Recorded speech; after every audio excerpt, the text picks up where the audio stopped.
anything until we get the motion up? Yeah, it takes a second for the system. 88.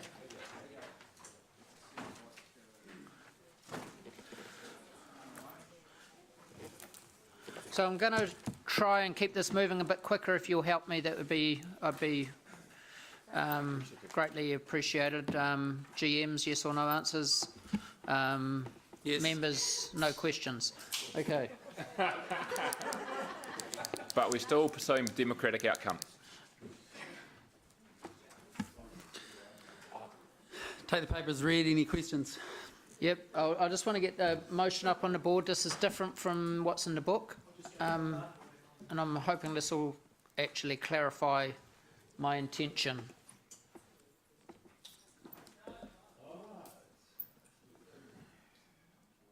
Okay, so I've done that because I want to work. I want the chief executive to work closely with the unions and accept that this isn't about pushing everybody up through the whole system. This is about looking after our struggling and our vulnerable, really, at the bottom end. So that was the intention of it. So since there's no questions, we'll just go straight to the vote. Oh. Okay, we'll start with Councillor Rob. Thank you. I'm just a little bit confused as to whose proposal this is. It says at the top of page 88, the Chief Executive proposal, and then it says on option 1, the Mayor's recommendation. So can you just explain to me that in a 10-year plan, we can have Chief Executive's proposal when every other proposal in this paper is proposals promoted by the Mayor? So this one is promoted by the Mayor. I just happen to support it. So it should say mayoral proposal at the top. Okay, so it's wrong. Okay. Yep. How have you arrived at $500,000 as the total cost? I suspect that that's a guess. If it's $500,000, I would have thought that we would have perhaps thrown some metrics around it to actually come up with what the cost would be, because it would be relatively easy to find the number of employees who are on less than 20 or 2020, and do the calculation in a way that gives us a better starting point. Yep. So there was some calculations that were done, Councillor Rob. Council currently has around 250 staff at the moment that are paid below the $20.20. This proposal is around all council staff, including full-time, part-time and casuals, fixed-term and casuals. That number changes all the time. The actual calculation was done at $20.20, and it was, I believe it came out at close to $486,000. But by the time we get to year 1 of the long-term plan, staff numbers can change. So this was a number that was deemed a fair estimate that wouldn't leave us with a hole.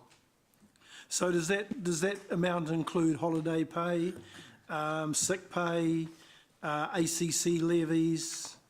It includes. Does it include ACC? Does it include ACC levies, holiday pay, sick pay, and so forth? Yes, it includes the costs of taking those 250. Because it'll be an increased cost. That's right. Yep. Okay. I noticed that you've excluded KiwiSaver contributions when that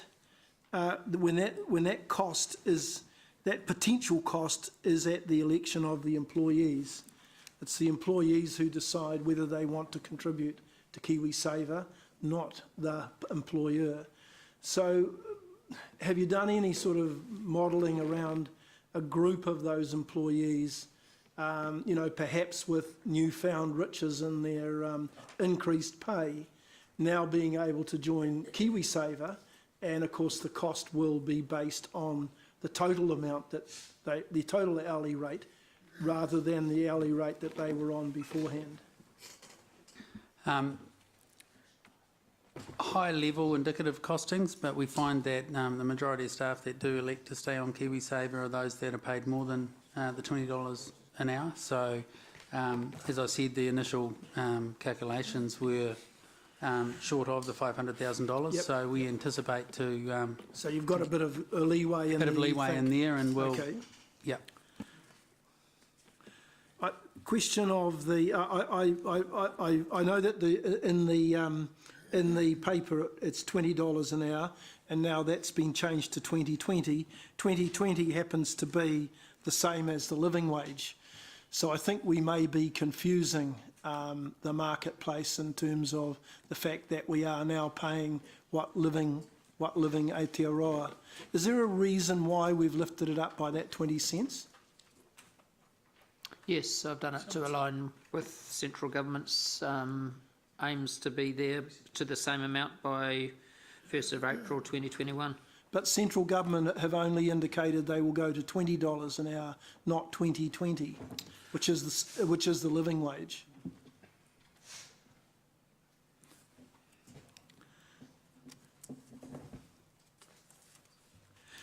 What happens if we get cost of living adjustments between now and over the next 4 years?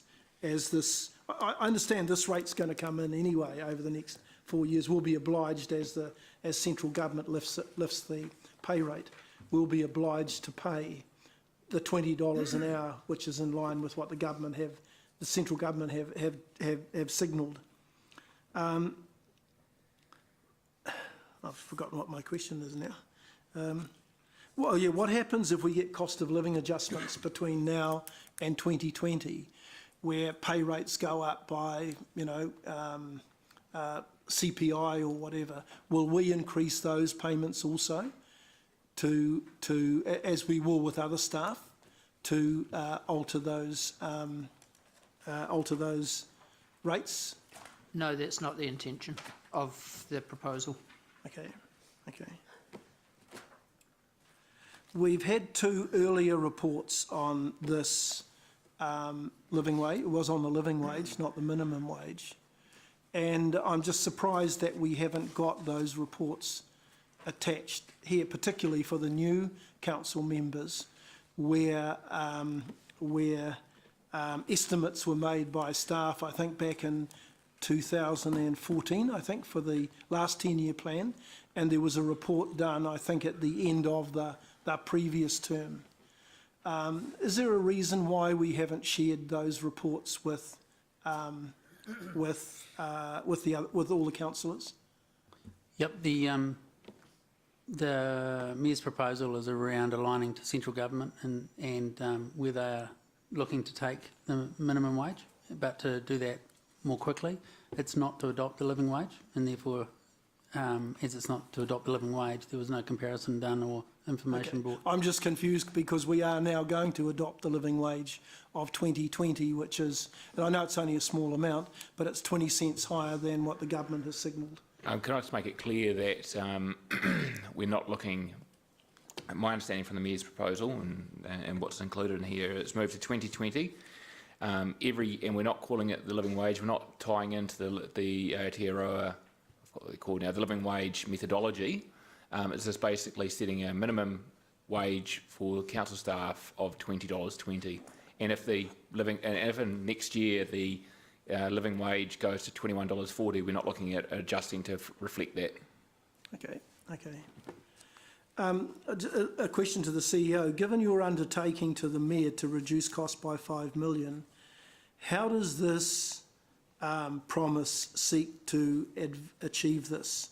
Because the earlier reports, and I know that you've said that you will ignore relativities, and that the contractors, and we were talking earlier today about contractors in some of our council facilities, the contractors we will not be obliged to pay those rates, or the contractors will not have a right to come back to us to seek those payments.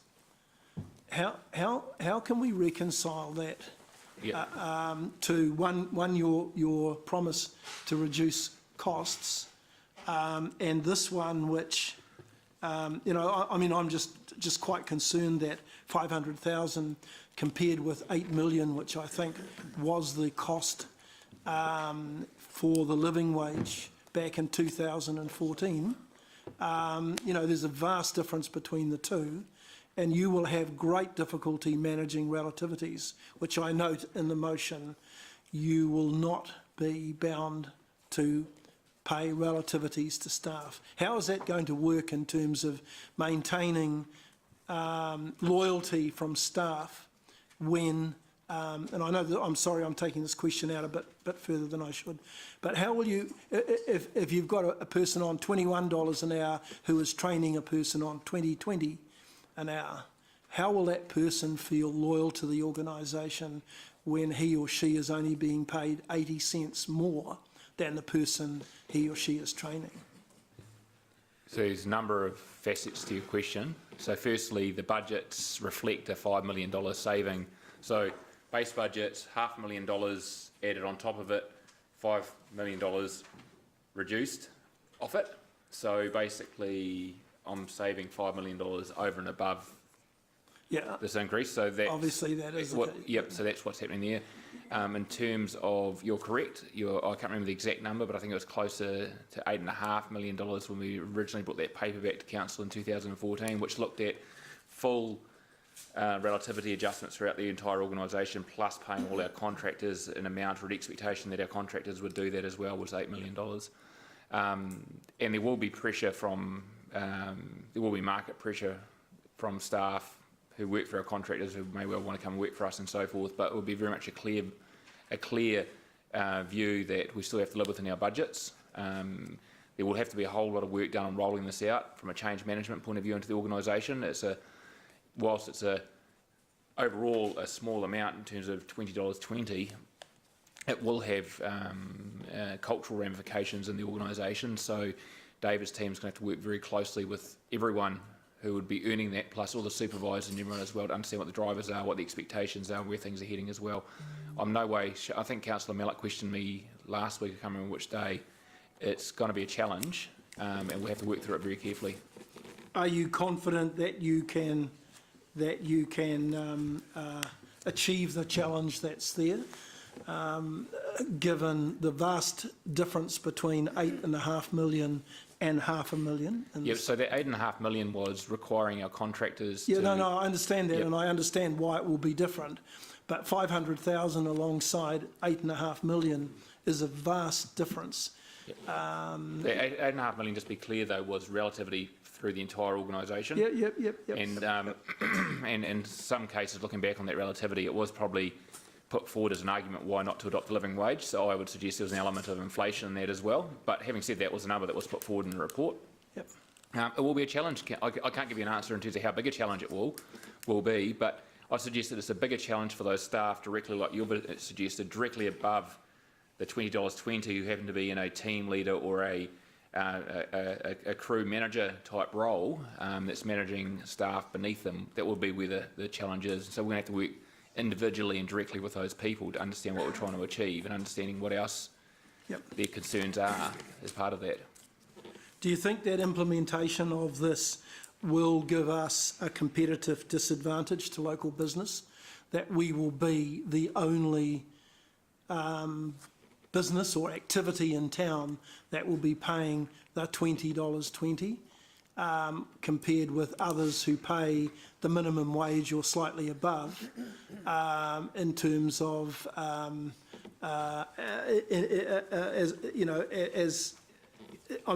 get the sense that we're using other people's money to do this, and we are creating a competitive disadvantage with the council being disrupting the labour market by paying more than any other businesses or activities in town. I think there is a risk of that. I can't dispute that, Councillor Pascoe, but I also think there are some unique positions that only council employs, or the market's quite small, like lifeguards and so forth. Whilst the lifeguards at private establishments, they're already earning more than $20.20 in the private sector, whereas our lifeguards are earning less than that, for example. So some cases there will be disruption where those jobs are not as unique and generic. Where they're unique, there's probably less of an impact, but it probably still has an impact.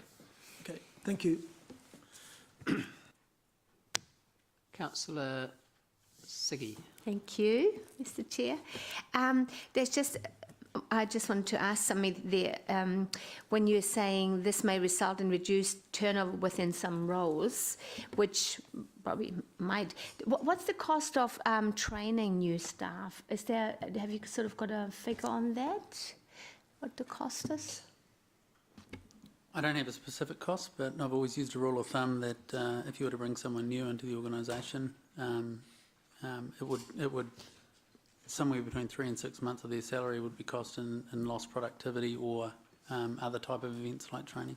So you can see when this, if we introduce the 2020, that there will be, hopefully, the staff will stay longer and that will offset that training cost. That's the purpose of that comment, yep. Okay, thank you, that's all. Councillor Ange. Thank you. Mr. CE, you said subject to, or the motion says subject to agreement from unions that there will be no relativity increase. Are the 250 staff all in a union? Not all of them are in unions, but there is a fair representation of union members between the 3 unions that we have in place. I've spoken to 2 of the union leads about what our plans are, so they're aware of it. Out of the 250 though, can you give me a ballpark figure rather than just a fair amount? So I can. I can see of the 3 unions, PSA, which is more administrative type workers, their wages aren't fixed to the union collective, so that wouldn't be a challenge through them. But the other 2 unions, really, my estimate would be somewhere between 50 and 100 of the 250. Okay, all right. You said the other day that you would ignore relativity for now, and I see it's baked into the motion to address this with the unions, but you are going to have to address it at some point because you've said that this will have cultural ramifications on staff. So when are you going to address relativity and how are you going to do it? I'm not planning to address relativity, so there will be a cultural impact on staff, which we'll address through a change management program. What does the change management program mean? Working and communicating with all individuals either receiving the increase or those team leaders that are actually managing staff with an increase, so they understand what council's intention was and what we're trying to achieve.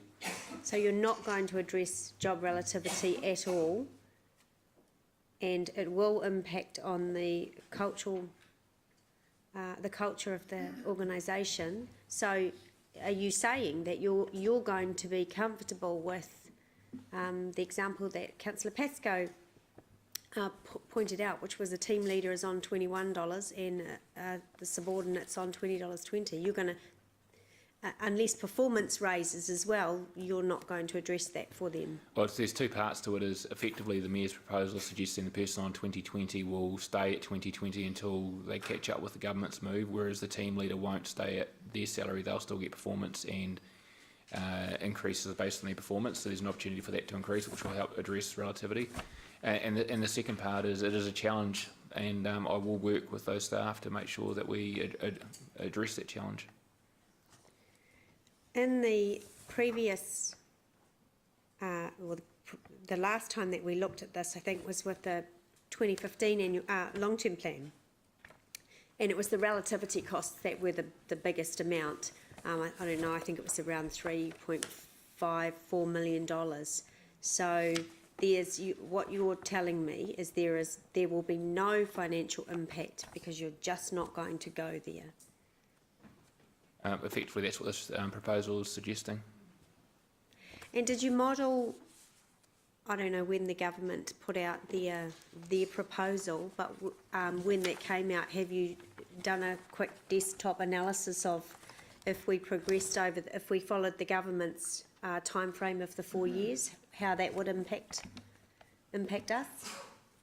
If you have a look at option 2, there was a transition over 4 years. What page, sorry? Page 90. 90. Okay, great. That's all my questions. Thank you. Councillor Gary. Thank you, and both Rob and Angela have touched on this item a bit, but I just want, so this is not a repeat, but it is similar. To what length of time does that agreement with the union last for with regard to relativity? On page 89 at the bottom, the 1st of April 2021. So that's, sorry, so I'm asking, that just shows you how the wage is going, so we're going up, so what are those things? What are those dates? Can I respond to this in this way, Councillor Mellett? Is I'm not asking for any budget for relativity, so we're going to have to manage our overall staff bill within the budgets provided by this council. So there's no increased budget for relativity. So for as long as council doesn't give me an increase for relativity, I have to balance it within that overall budget spend. Okay, so, but there is some discussion about a agreement with the unions, which, and the union may or not have lots of influence in this place or not, I'm not sure. But the union says, yep, we won't badge you for relativity for the first year or the second year, or has that not been, that hasn't been determined yet? So the second part to this is that, as the Mayor has suggested, we're not, until the government rolls in the move to their national minimum wage of 2020 or $20, whatever come out, that'll be when those staff can then start moving forward based on inflation movements. So once they start moving forward on inflation movements, that effectively means that, you know, we will have to address relativities to a degree, because otherwise there's a risk that the team leaders earn less than their staff. And so that will be a point we have to address that. Okay. But that should be addressed before then as we work through inflation adjustments anyway. Thank you. Does it concern you that this is a wage increase totally unrelated to productivity or performance? And I don't know how you, it's up to you, how your performance, you reward people for good performance and don't reward people for poor performance. Does it concern you that there will be people who will be going up just because they're here, not because they've improved their performance or their productivity with the council? So I'm a big proponent of performance-based pay. I'm a big proponent of performance-based pay, so I agree with you that performance-based pay is important. People need to earn what they... So I haven't finished my response to Councillor Mellett. However, in this case here, I believe these staff are earning a lot below what the role should be determined. I actually think that it's a degree of fairness, and it might be something I shouldn't be doing as a chief executive, but I support this from a social justice perspective, that the lowest earners in this organisation need to have what I believe is a fair pay, but still performance-based pay does apply. If a staff member here, they could be detrimentally impacted by this manoeuvre as well, because if they're a high performer, they're going to be stuck at $20.20 until such time as the government catches up. So it's sort of a bit of swing and roundabout on both sides. Okay. But that's not the only pay increase, is it? There's this one, there's this, for want of a better term, the living wage one. Are we calling it the living wage, are we? No, we're calling it the minimum wage. Oh, minimum wage. Yes. Okay. The minimum wage. You've also put into the budget a $1.5 million general cost of living adjustment. Yes. It's on page 53. Yes, I'm just trying to find that, Councillor. Yep. So it's page 53. It's Thank you. note 8, personnel costs. Yep, so that is, David, if you want to pick up, that reflects percentage increase. Sure, 2% increase, that's what we've just, it's a provision that for increases in the first year of the long-term plan. So does that not address the social justice issue, where your wages are going up irrespective of your performance to try and make sure you don't fall behind in an inflation point of view? So don't you think that, you think that there's need for more than that? Assuming the starting point's right, and what the argument behind this proposal is the starting point isn't right for those low income earners. Okay. And then on top of that, we are then also spending another $4.5 million for sustainability of current levels of service and so just for so you're suggesting just for our current levels of service, we need more staff. I think that's how I read that. You got the breakdown of that, David? So it's on the same page, Richard. Yep, no, I know, but there's actually a detailed breakdown of that in each of the discussion points on the...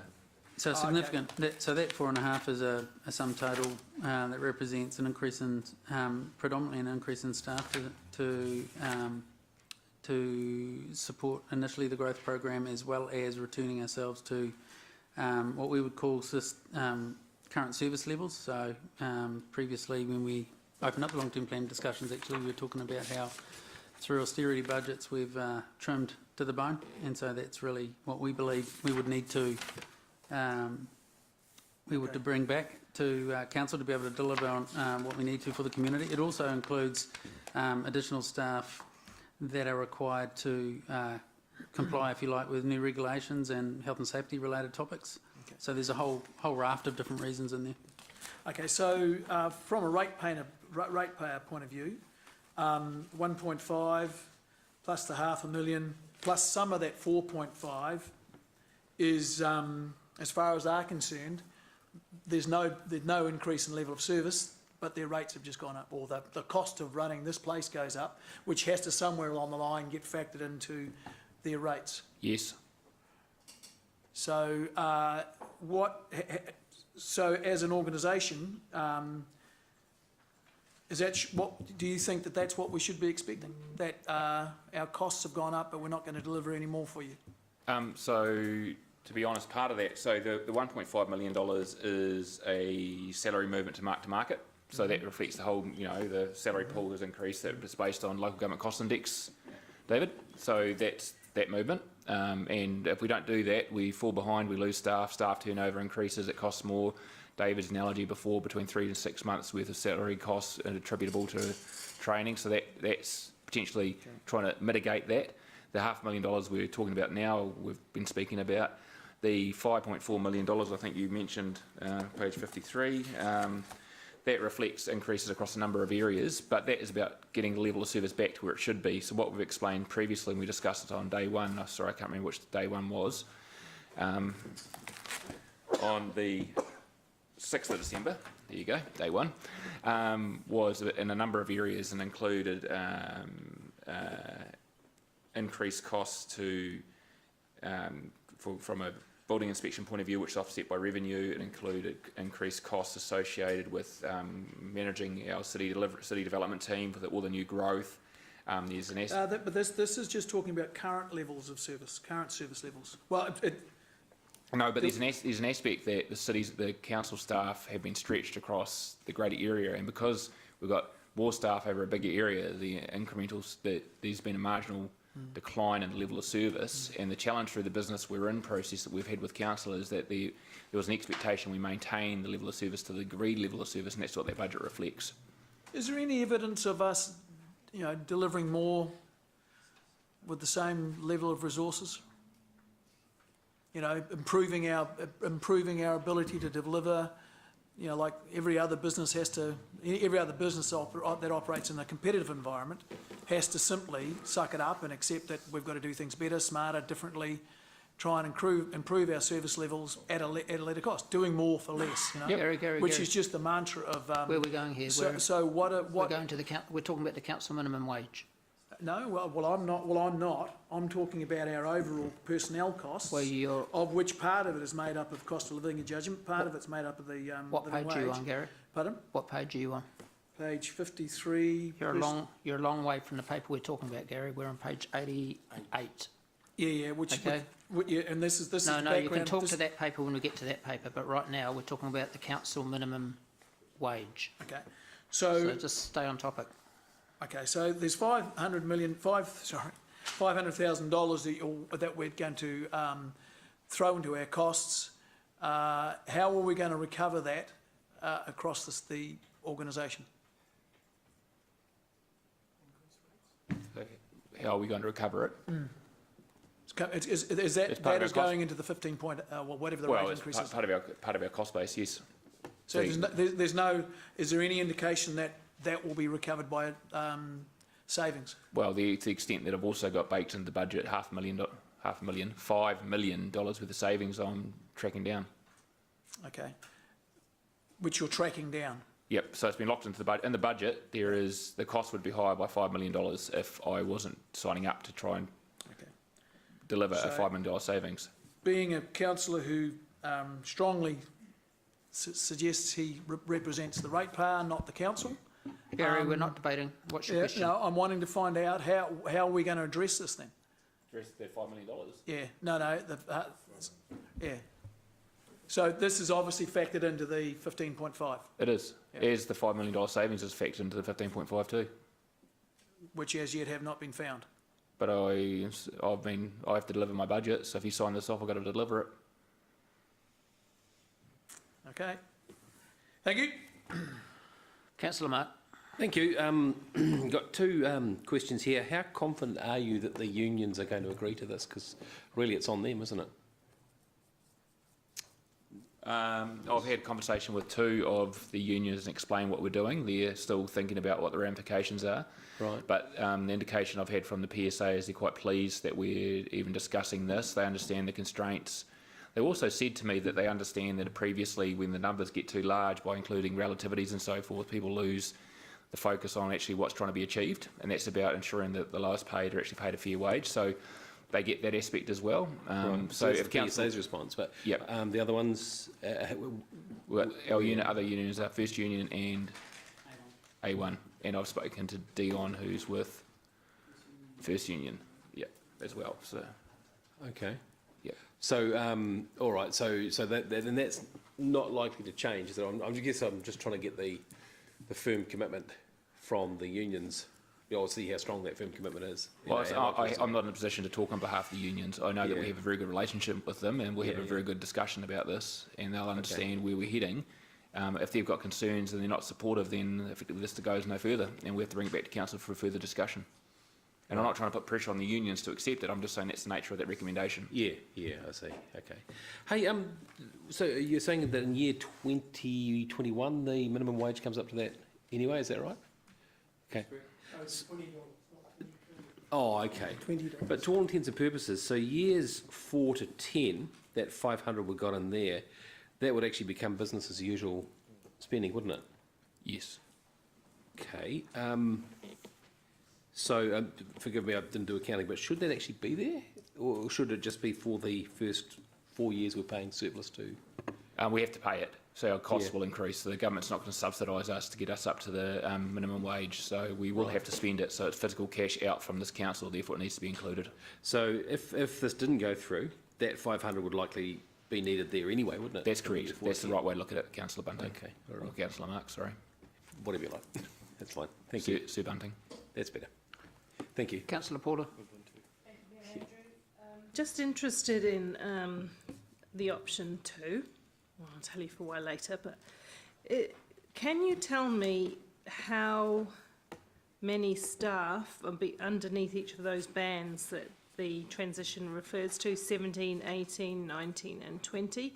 Can you tell me the relative number of staff under each of those? David, can you tell Councillor? I would love to tell you, Councillor Paula, but I don't have that information on me. My HR manager that was been sitting here for the last 3.5 days had to leave at 3:30 today, and he had a number of information that could have supported me here, but I can tell you that I can circulate that information later. Well, I think that's relatively material to the whole conversation. I mean, are we talking about 20 people under 17 an hour, or two? Or Well, as I said before, the council currently has 250 staff yeah, that are currently paid underneath $20 an hour. under 20, somewhere between the Yes, 20 and yes. the 17. So the total is 250 staff. There aren't anybody under 17, are there? There are some that get paid minimum wage, which is currently $15.75. 15 something, yeah. Okay. So I'll just propose an amendment, which is option 2. Happy, I think Angela is seconding. Happy to consider a slight amendment to the last one, so it's 2020, if that's of interest to councillors. But at the moment, I'll just stick with the option 2 as it is. And yeah, we can debate that, I guess. Okay, we're going to debate. So we've got the amendments, and we've got the, which is straightforward on, as laid out on the bottom of page 89, which is going up on the board. And we've got the motion. Sorry, what's the amendment? Is $20 an hour? No, the amendment is go to, 89, sorry. so we'll talk to both at once.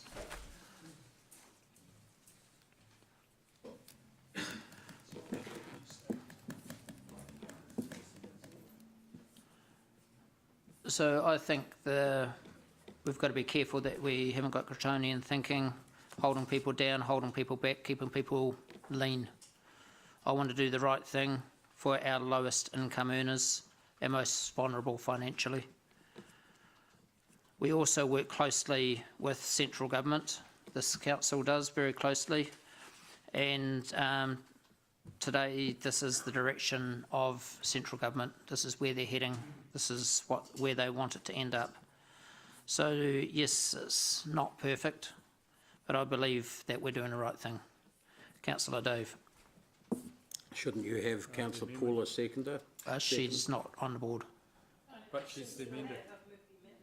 Sorry, you haven't pushed your button. Sorry, but yes, you can go. Have we, is the amendment exactly what's in Yeah. option 2, just so we know? At the moment, yes, it is. What do you mean at the moment? Well, I Sorry. did say that if the last bullet point wanted to go to 2020 to address people's concern about that living wage, then I'm pretty okay with that. It's about, it's more to do with that transitioning. Well, we have stop, to have a definite stop, amendment. No, I'm stop. sticking with what it is at the moment. We're in thank you. debate. Thank you, Paula. Can you? Okay, so the reason I've gone here is because I absolutely support the principle of transitioning staff to a fair and competitive pay. I don't like to think of any of our staff being paid the minimum wage.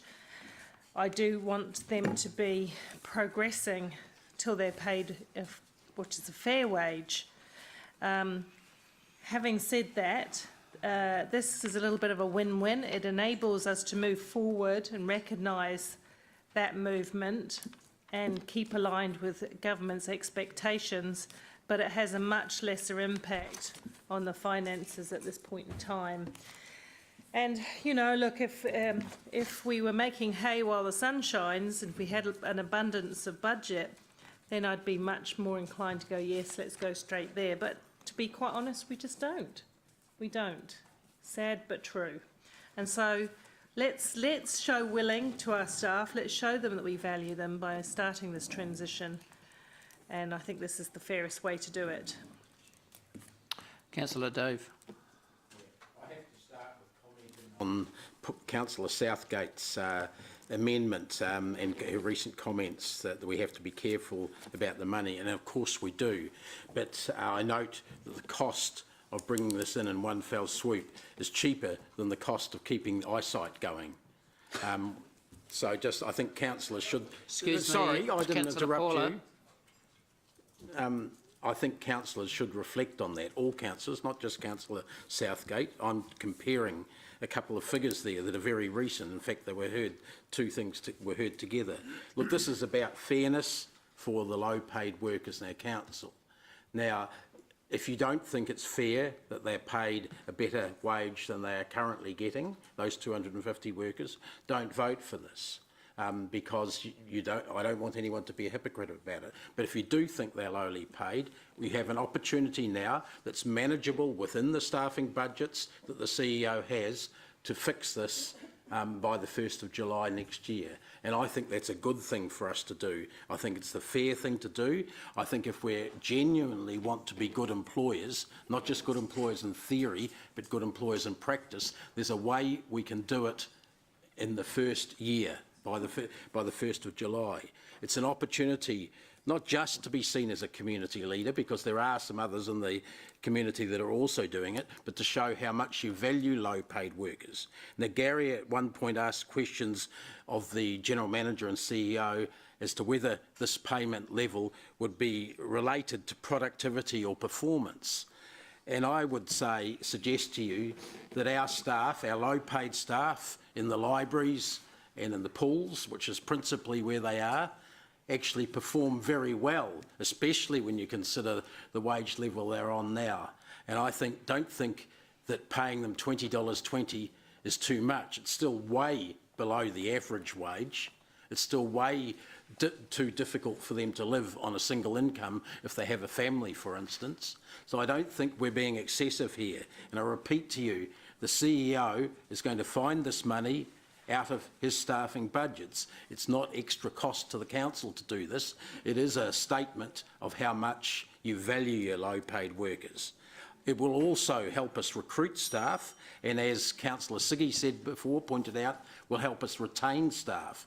They'll be more loyal to us for a very practical reason, because we do pay low-paid workers better, and that will actually reduce some of the ongoing staff turnover costs that an organisation like this normally has. When the living wage of equivalent figure was put up in the past, the staff at that point, and I reckon under the instructions of the then Mayor, came up with an impossibly high figure of 8.5 million, and no one in their right minds could agree to that. This is a very practical way of implementing this move, and I think that councillors should think strongly about doing it. Councillor Robb. Look, I think this proposed accelerated increase sets out to undermine the endeavours of central government to promote an orderly labour market, with a set minimum wage increasing to $20 by 2020. And that's the reason why they have set that time period for that to happen. In fairness to all employees, this council cannot introduce the minimum wage without due consideration to relativity effects on other staff pay rates and the consequent impact of wage rates paid to contractors undertaking council work. This is where I think the turnover will increase, and the turnover of staff, to answer Councillor Dave's point. The turnover will happen in our trained staff, not in the untrained staff. The implementation will present a competitive disadvantage to local council, and we are using ratepayers' money to actually create that competitive disadvantage. So I would expect that we will see some criticism of that if this does get accepted. Gary is right to talk about productivity and performance. The CE talked about that, how he is performance-based, and I think these employees who are on the minimum wage should be undertaking some forms of study and unit standards and the like, so that they can improve their ilk and qualify for pay increases, rather than going straight to that without an increase.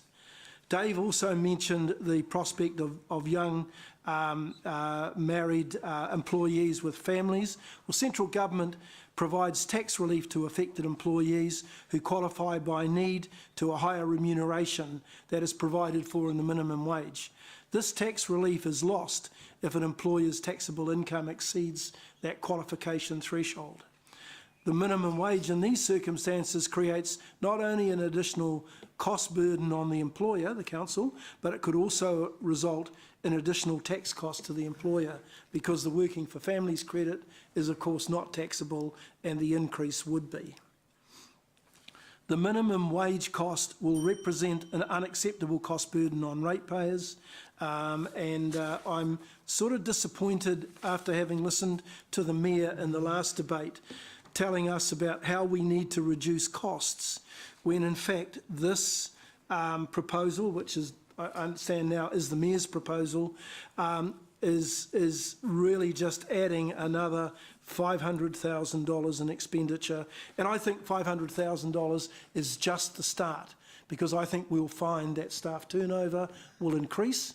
The $21 payment, the $21 employee, $21 an hour employee will leave if he's training or she's training somebody on 2020. So, and I know I've run out of time. 2 minutes is not is not long enough. Just wrap it up there. Yeah, please. look, I think we need to stop the spending.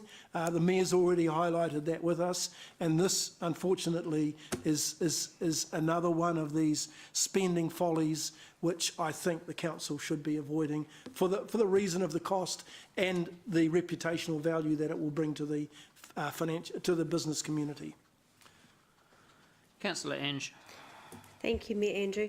But the government is taking us this way anyway. And actually, I think it would be prudent for any business to gradually gradually transition to the increase.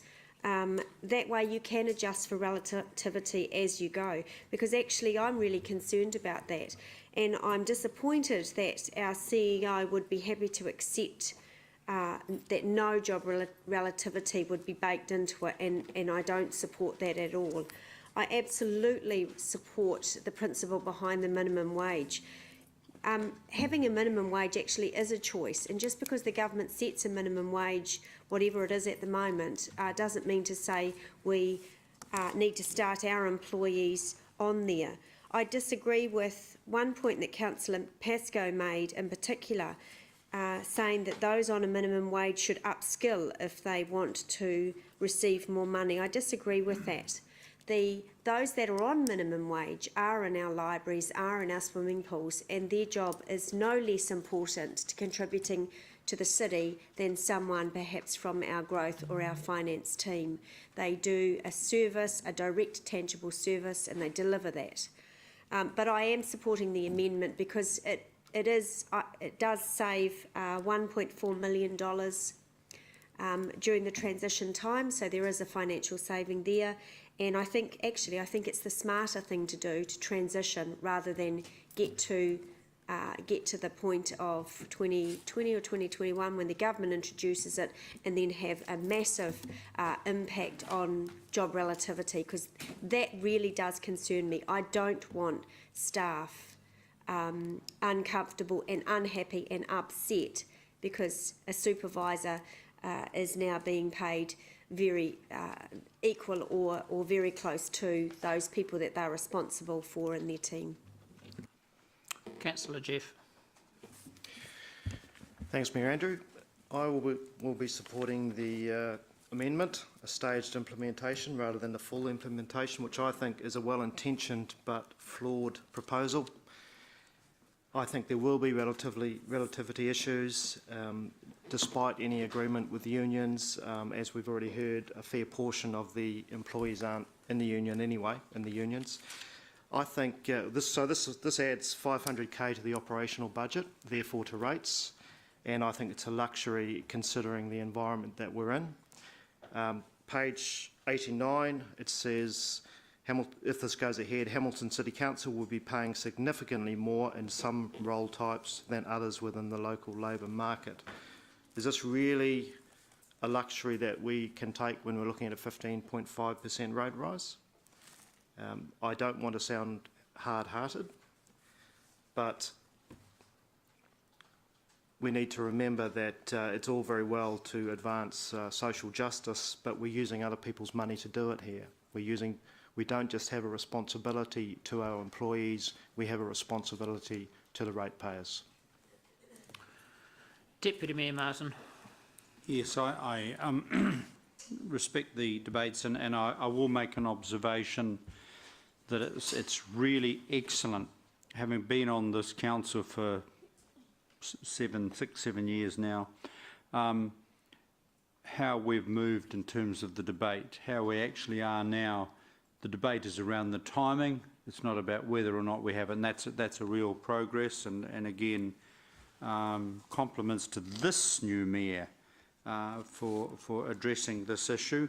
Obviously, I think throughout the local government, public sector, health sector, as we work with the new government to bring in a living wage, obviously I would argue that the new government has to be flexible in terms of the funding tools, particularly for local government and the way, dare I say it, we raise revenue in terms of a fair way. As a ratepayer in Hamilton, yes, I can hear what's being said, but also as a ratepayer, I am personally wanting to give a fair go to the wonderful public servants who work for the City of Hamilton. And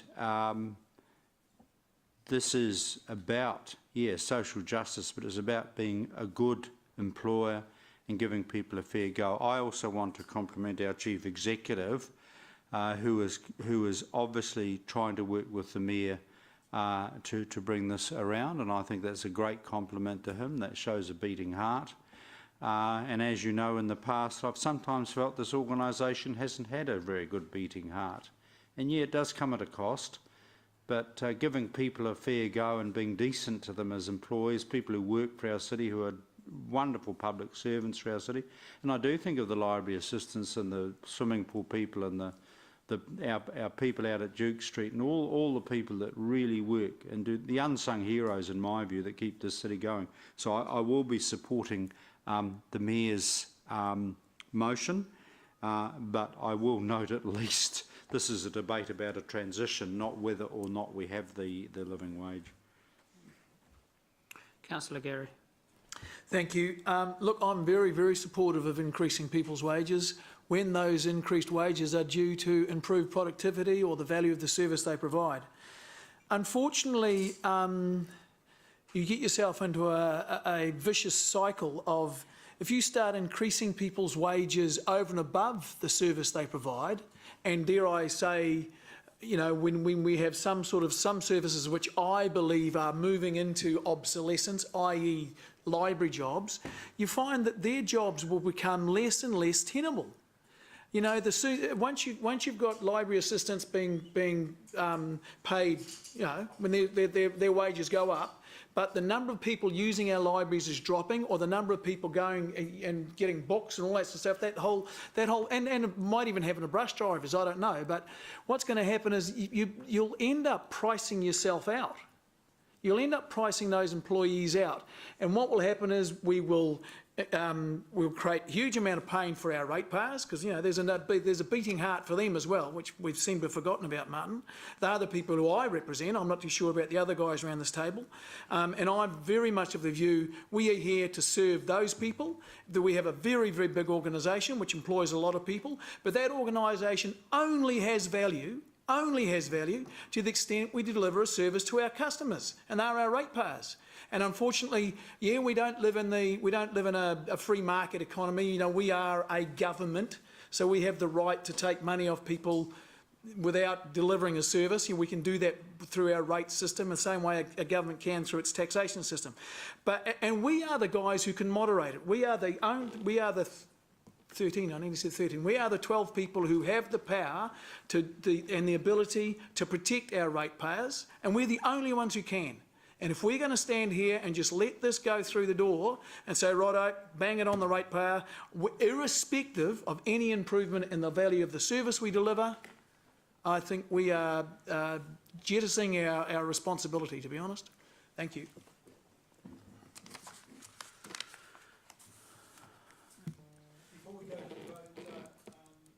Mayor Andrew, can I just seek clarification that in the amendment, the increase to $17 is higher than what the government is proposing? They're proposing an increase from $15.75 to $16.50 on the 1st of April 2018. In paragraph 16, we're moving to... I didn't think that we could have this sort of discussion in the middle of a vote going on. You know, we've been through that on several other areas. Yes, Councillor Pascoe, you are right. We're paying below what the amendment recommends to pay below what the government has said, but we're in a position now where we're going to move on. Are we paying so higher? I'll use my right of reply.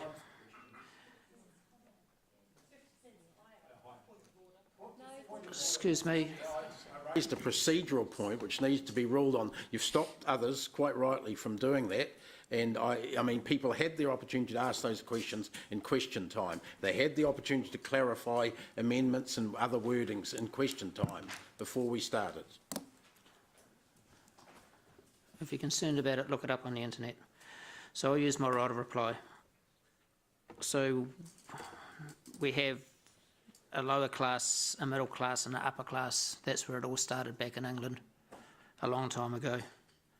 And I started, when I left school, I started at the bottom, and I was at the bottom for a long time. And it's hard. And we're in a position as employers, because we employ Richard, who wants to actually put this right and lift those people up to where the central government wants them to get to in 3 years' time. He wants to go there right now, and I'm fully supportive of that. The Waikato Times did a poll on this, and 70% of the people up there were supportive. We have lower staff turnover from this, lower training, because once we've trained people, they'll be there. Let's allow our CE to do what he wants to do and look after those who are at the bottom. Okay, we'll go to the board to vote. We're voting on the amendment first.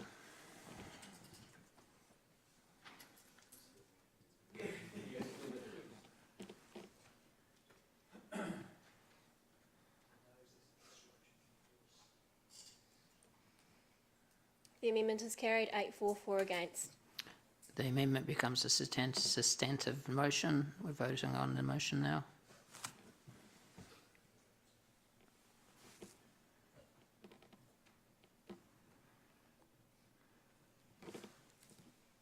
The amendment as a substantive motion is carried, 10-4, 2 against. Okay.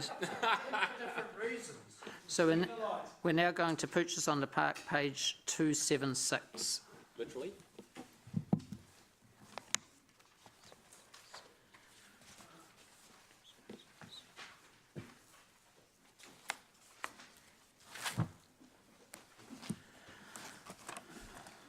Okay, so we have the motion to go up and we have an amendment to go up as well. Page is 276, councillor. So we'll take the report as read. Have you got anything to add? Okay, so we'll take questions. Councillor Taylor, happy for you to talk quickly through your amendment first to bring us up to speed. Yep, sure. Thanks, Mayor Andrew. I've got an amendment to go up. Just talk to it until it Yep, gets up. will do. So just essentially, it is basically less is more.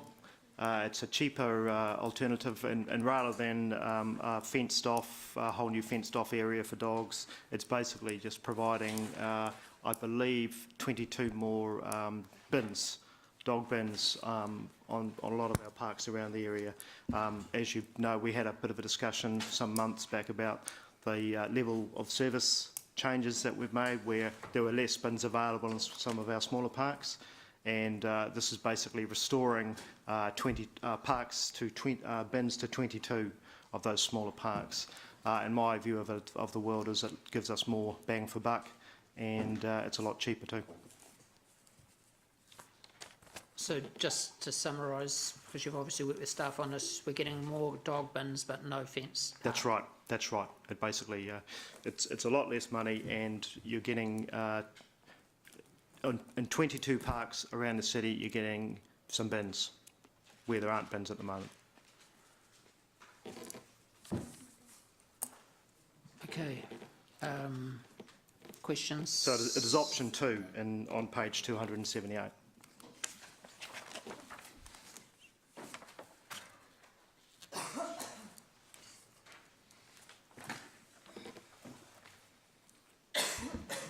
That was by way of explanation. I'm happy to talk to it in a little bit more detail if you like. Shall I do that now? It won't take long. I've just got one question to ask of Jeff, if it's... Yeah, hang on, we're looking for a seconder, but Jeff, is there anything else to explain? You've pretty well explained it pretty well. More bins, no fenced area. And it's what is it, option 2? It is. Directly out of the book, is it? That's right. I mean, Okay. can I just briefly... Great. Thanks, Gary. Can I just briefly explain? This will be my opportunity to talk to it. The feedback I get from a lot of fellow... Hang on, we'll wait till we get to debate for that. Okay. Okay, question, councillor Siggy. Yeah, thank you, Mayor Andrew. Just one quick question, just to clarify. We don't have any fenced areas at the moment for dogs, nothing in the city? No, we don't. Okay, thank you. That's all I want to know. Councillor Gary. Just to be clear that I know what I'm seconding, the bins you're talking about are rubbish bins, which typically on a dog park is full of plastic bags with dog poo in it. That's the whole rationale, is that right? Is that what the... Yeah, because I'm very aware of the importance of... You can walk so far with a bag of steaming No, and Gary, then that's you enough. just get sick of it. So, Councillor Paula. Thank you, Mayor Andrew. Look, this is one of the plans that I'm less familiar with. I'll just be honest straight up. So help me out here with just a few questions. I do know that we've got lots of dog owners in the city, and I'm unfamiliar with the relative benefits of just dog designated areas, parks where dogs may be happily doing doggy things, or fenced areas. For what is the additional benefit of a fenced dog park as opposed to making sure there's ample dog friendly space?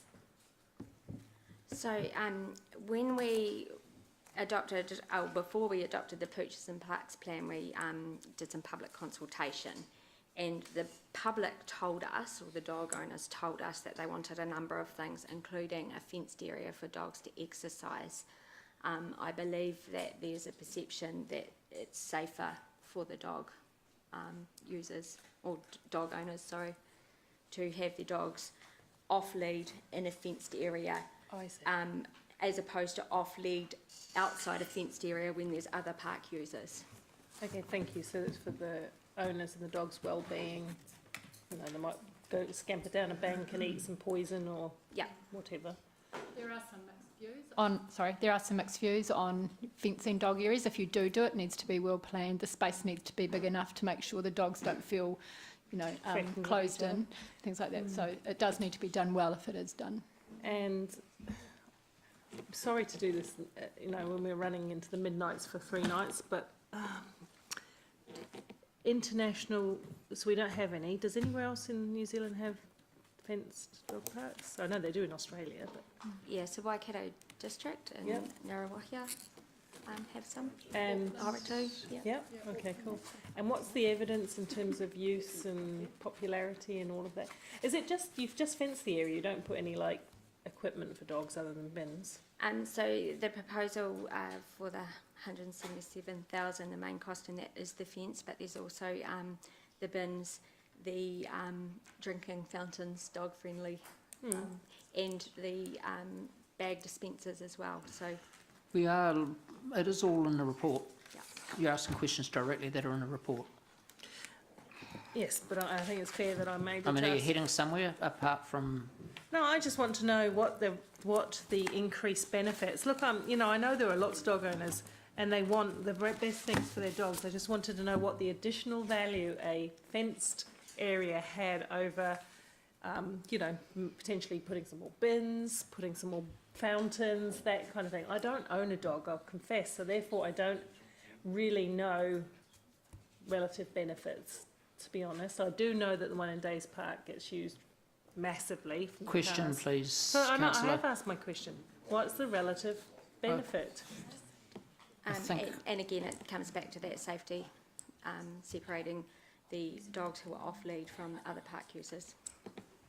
Okay, thank you. So some of our parks are close to roads, like Melville Park, for instance. I'm not saying that's the park. We'd have to do some further consultation, but it is fairly close to roads. So sometimes people just feel more confident having their dogs off leash if they know they're not going to go running out onto the road, or if they're close to a playground, that they're not going to run off to other areas where, so it's a...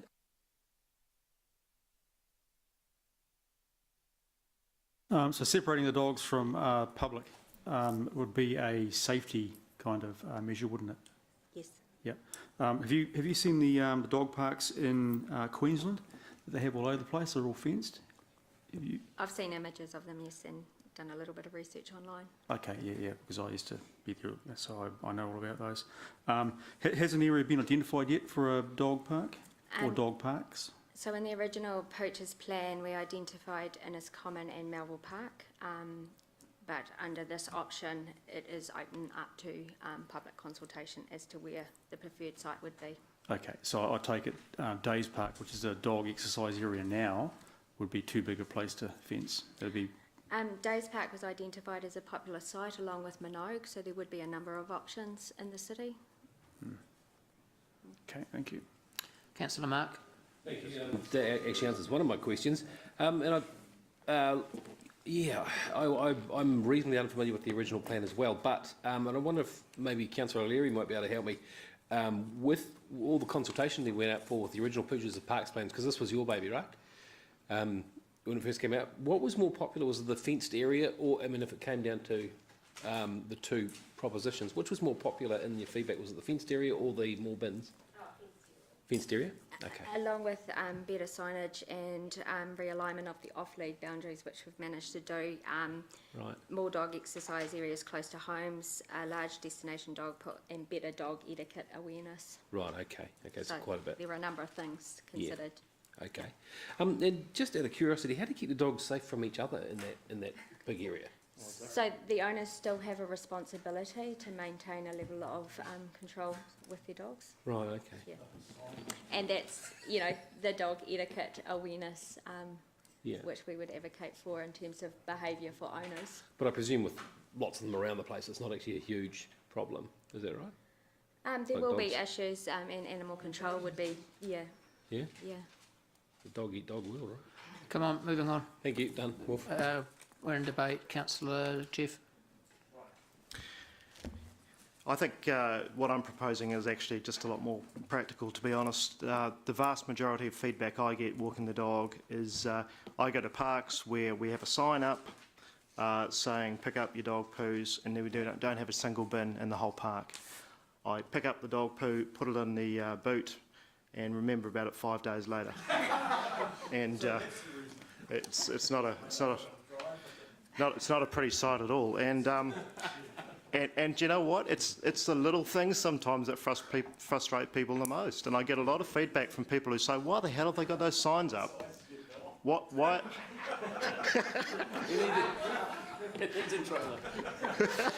Moving on, please, councillor. From people who I know, and from people who say to me, "Why the hell do you put the signs up and you don't give us any bins? What are you people doing?" And a lot of the people I talk to, the dog walkers, they want to go to the local park anyway, not necessarily in as common. And those are the small parks where we have removed the bins as part of our level of service agreements.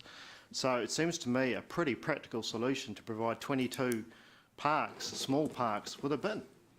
That's it, really. Councillor Ange. Look, thanks, Mayor Andrew. Of course, I disagree with Jeff on this, and he can shake his head as much as he likes, but the facts were that the submissions did come back, and one of the highest things requested, through the working group as well, because we had public on the working group, it wasn't just elected members back in those days, was that actually a fenced dog park was something that was really important. It surprises me how much angst often arises whenever the discussion of dogs comes up, because with 11,500 pooches in the city, they're actually connected to about 25,000 people and families. That's 25,000 people in our city where dogs are important to them. So that's a lot of residents that are being ignored. One of the other things that was really important, and the really interesting feedback that we got on fenced dog parks, was from vulnerable people, from people with disabilities, from older people in our community, because when they go to an off-leash dog park, if the dog is distracted and the dog takes off, older people and people with disabilities have a really hard time, and they worry and they stress about that, because anyone that's a dog owner knows it's not just a dog, it's a member of your family. So that was some of the really important feedback that we got from those sectors of the communities, as well as other sectors from the communities that said, look, we've got really timid dogs and we're afraid to let our dog off in off-leash areas because we're afraid of bigger dogs. So that was the rationale behind putting the option of a couple of fenced dog parks in the future for our city. Councillor Dave. I'm afraid after the last issue, there's no way that I'm going to vote to put dogs, $177,000 for dogs, ahead of a fair salary for council staff. So there's no way I'm going to support the motion. I'll consider supporting the amendment because the bins can actually be used by people as well. It's my Councillor shortest Gary. speech. Thank you. There's a couple of issues that the bins address. I mean, first of all, it's the amenity and then the hygiene issue. I'm not sure quite where Angela's talking about the fencing, because if you're an older person walking around and a dog starts running at you or chasing you, or if one dog attacks another dog, there's nothing to do with the fence. It's just the dog happens to be there, irrespective of on Days Park, there's no fencing around there. If you get bad dogs with bad owners, the dog will go nuts, and that happens every now and then. Having a fence just prevents you from getting away from the dog, in fact. And I don't mean to be derogatory, Angela. I don't know how the fence helps. Now, I guess you probably think the fence will stop a dog from running onto the road, but if you're a good dog owner, your dog doesn't run on the road. If you're a bad dog owner, your dog's going to run on the road irrespective. So I don't really know where the additional value comes through from $177,000 for the fencing. So that's why I think the shortstop, you've just about paid back some of that other thing. I won't mention it. So I'm very happy to go to support Jeff's amendment, and I think it's a very practical way for us to get some very good value for our community at a reasonable cost. Councillor James. I'm going to vote for the motion. I lived in Queensland for 3 years in the mighty state of Queensland. And if you see over there, they've got a lot of dog parks that are incorporated into just normal park areas where people socialise, congregate, play touch football and everything else. And the fenced areas there are really good for socialising the animal with other dogs. And they do have the bins there for the poo and everything. So look, it's a really good thing. If you have a dog, like we take our dog down to Days Park all the time, and the amount of dogs down there is quite incredible. It's quite good to see them playing together. But if you have a dog that's keen on wandering, and they're in a park that's designated for dogs, and they start to wander off, as some do, it can be a danger to the public, can be a danger to traffic as well, or a perceived danger to public, especially with kids around, and you do have to be careful about that. So fenced areas are really good.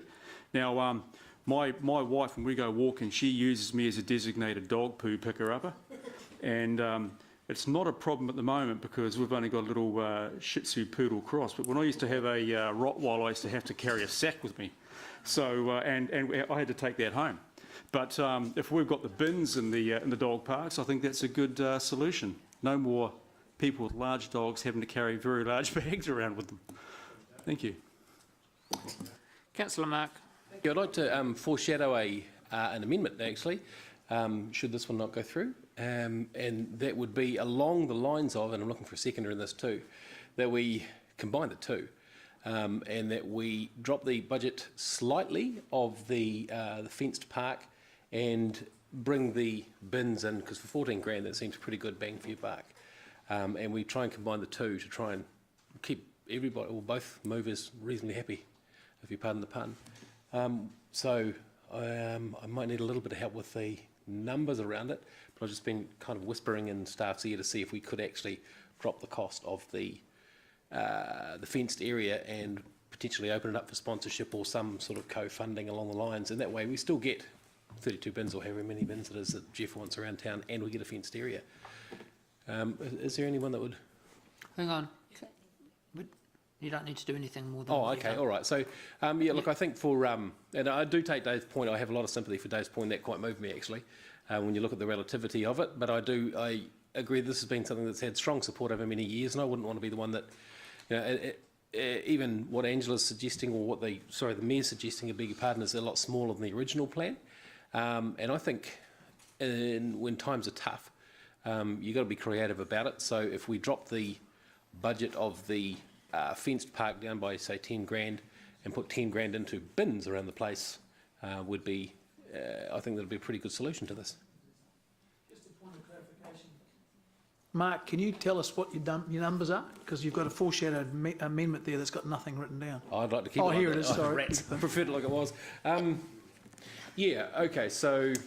Can I just clarify at this point? There is no need for a fully formed just each member can foreshadow an amendment at an approach that would be put at the point that the other amendment is disposed of one way or the other, and the wording can be sorted out then. So just to be clear, can a member say, I have a foreshadowed amendment, but I'm not going to tell you what it is? They that's absolutely, what you've- they That's absolutely can. ridiculous. Or they can, as Councillor Bunting has done, described it generally. We do not need, and it would be not appropriate to debate effectively two amendments in the motion at the same time. But that's bizarre.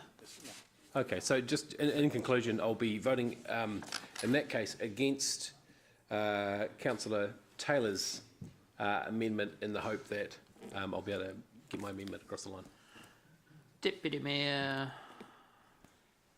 Yes, this is, again, our mayor's the best friend of the dogs that we've seen for a long time. I think it's a great mayor for the dogs.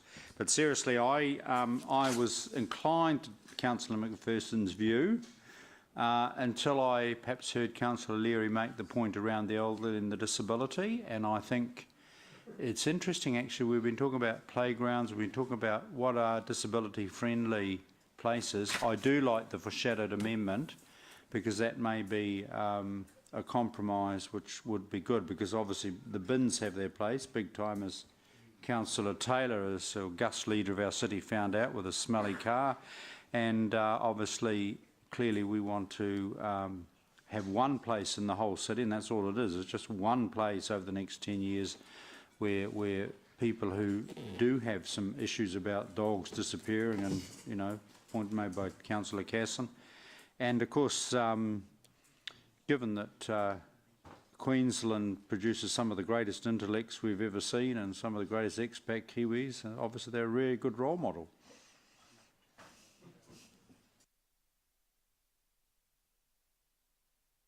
Okay, thank you so much, Mayor Andrew. Look, I think it's I think it's great to have a dog fenced area for dogs to socialise. I mean, we're not going to close down the other dog, off-lead dog parks. I hope not, and just in case somebody might get run over by a dog or something. Because that can happen anywhere and everywhere. But a fenced area is a wonderful thing. And I just saw one, and I think Councillor Bunting would love that one, because it was made of solid, whatever, I want to say cardboard. No, not cardboard. Pardon? Hardboard or something. And you could put some, Bunty signs on it. Advertising, we could sell advertising on it. So, why not make it cost effective, have the advertising go right around the fence, and let the doggies run inside and have fun. And I do believe we do need the bins, absolutely. I mean, I'm a dog owner too, and I just feel like all the other ones, it's no fun carrying that bag for miles. So, and we do not have enough bins in New Zealand, that's for sure, around the place. So I would love to see more bins around. And I would like to see a double bin, one for the doggies, poos, and one for maybe recycling or something, because I'm sure that the dog owners carry some drink bottles with them, and they might want to get rid of that as well at the same time, so so that we can look after the environment. That's my suggestion. Thank you. All right. So we're voting on the amendments first.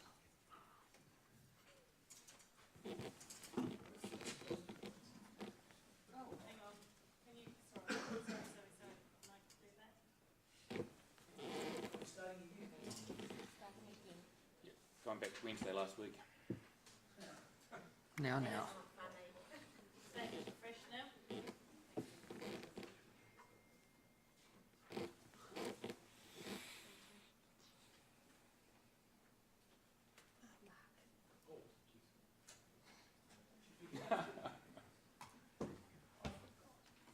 The amendment is lost, 8 against, 4-4. Yes, I will need the, that's what I was just going to say. I will need the wording at this point, Councillor Bunting, and a seconder.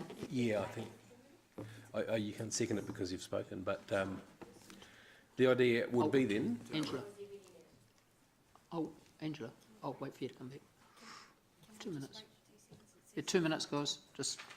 Yeah, okay.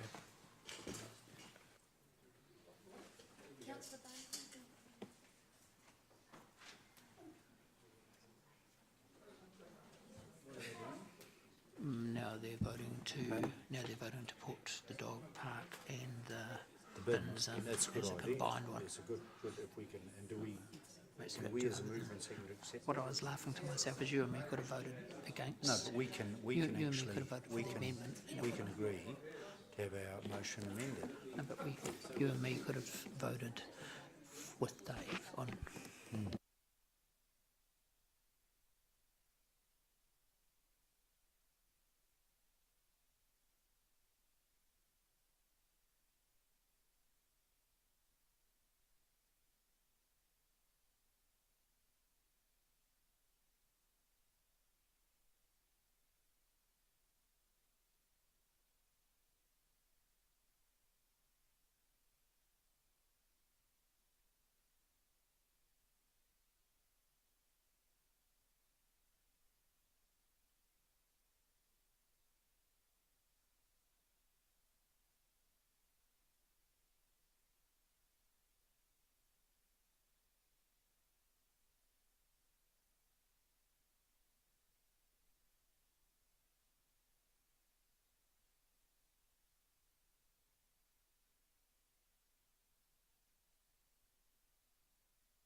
Okay, we're...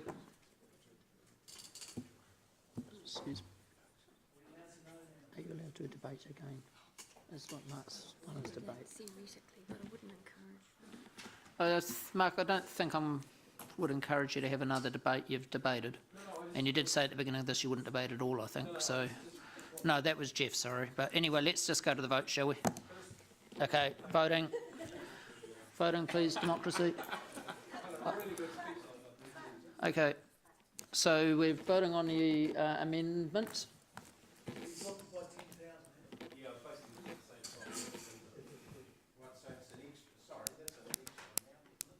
He split it. Same total. Same total, split over a fenced area and bins.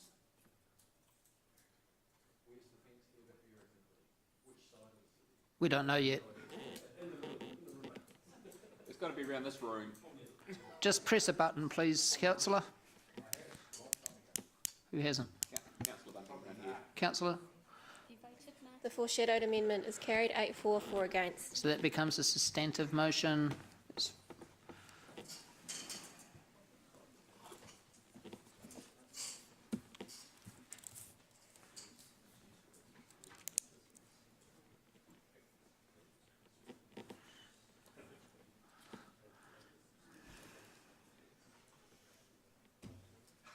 The amendment is a substantive motion is carried 10-4, 2 against. Okay, we're now going to St Peter's Wholesale, page 322. $10,000 then, did we? To get the bins, yeah. Okay. So overall it's the same price. So overall it hasn't changed. Yeah. So page 322.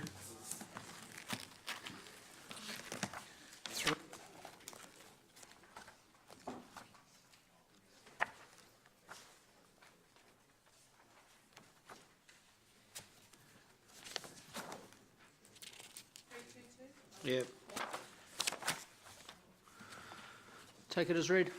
Okay. Straight to the board, is it? Okay, councillor Robb. Yeah, thank you. Have we suggested options to the Citizens Advice Bureau, which is the major, the regular tenant in the old St Peter's Hall? Have we got as far as suggesting where they might move? I understand that they're short of space there anyway, and their lease comes up in June, doesn't it?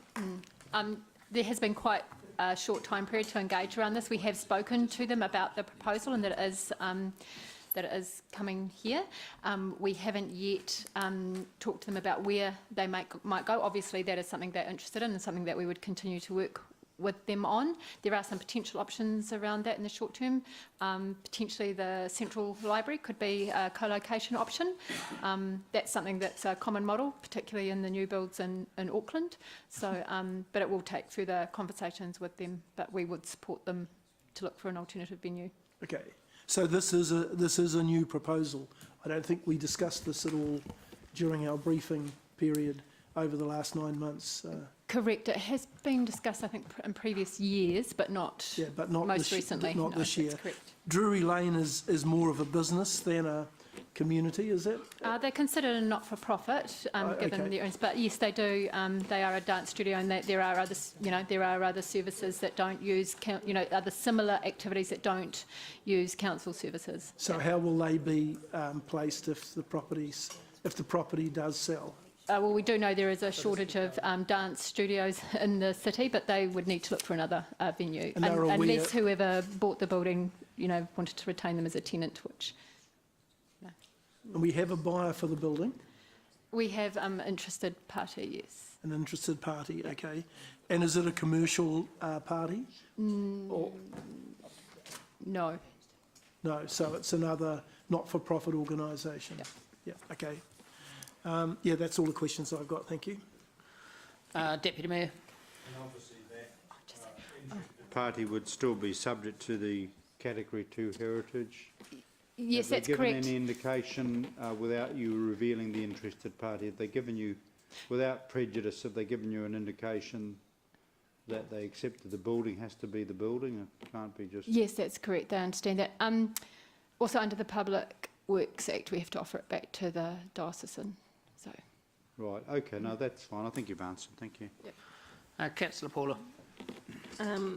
Are the people who would like to have this willing to work with the Citizens Advice Bureau, or that just doesn't work for them? No, not. They're not. They are wanting to purchase it for the space for their own activities. And how much, what degree of confidence have we got that we can find an alternative venue for the Citizens Advice Bureau at a similar fair price to what they're paying now? We actually think the Central Library is potentially a good option. We need to discuss with them a bit more around their specific needs, but we do have space in the current library. It would be, as long as they're quite a small, they don't have a huge space requirement from right now. We'd have to talk to them further around that. So where are you thinking in the Central Library? Well, that's what we'd have to look at as a configuration.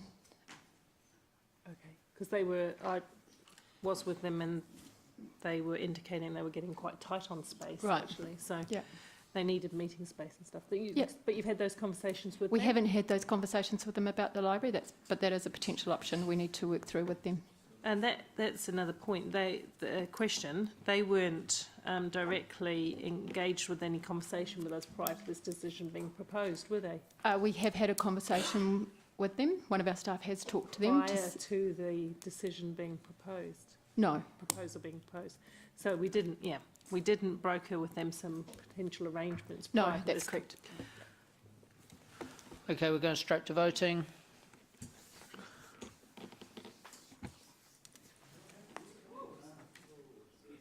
It's getting late. The system's tired. Where's my sheet? That's why you're on radio. You're on radio. The motion is carried 10-4 2 against. Okay, we'll now go. Andrew, I take it that we will get a report back, won't we, with what the sale price is? And I mean, that's a pretty open-ended motion there. That just says we approve the sale. We have a policy on when we sell properties as to, our property guys aren't here, as to how they go about it. Yes, So our property team will pick it up now and work directly with them. Yep, so we'll bring back a report on the property, the valuation, the negotiated price, seek approval from council and so forth, Councillor Rob. Yep, we've got to do that, otherwise we're not following due process. Okay, so we're now on Arts Post, page 91.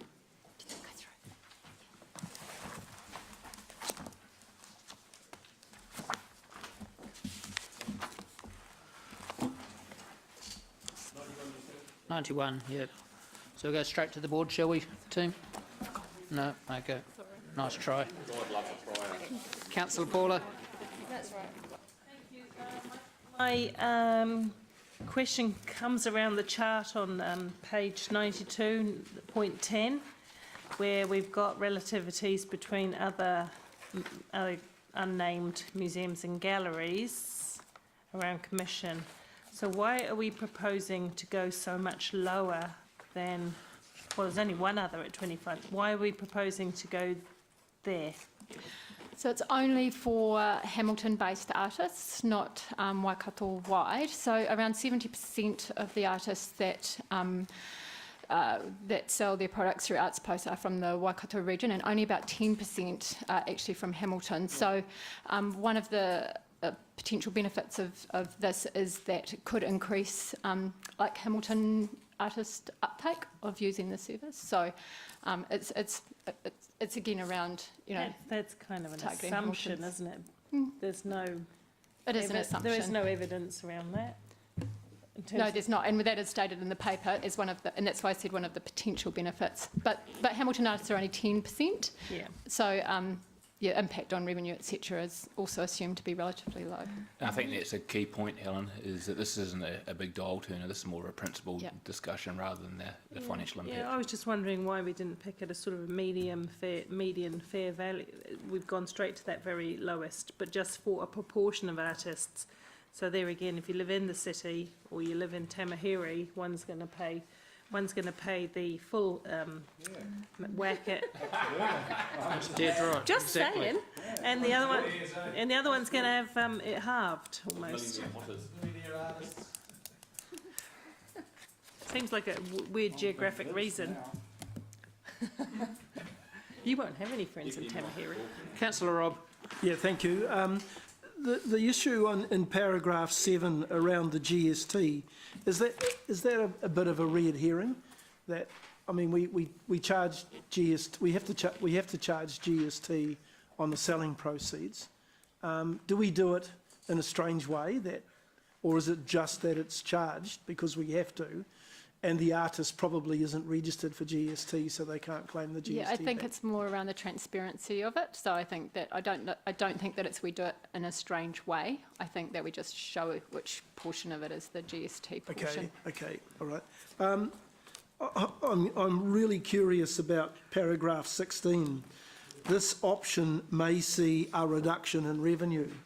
We're sitting around this table over the next, for the last week and for the remainder of this week, trying to put together a financial budget.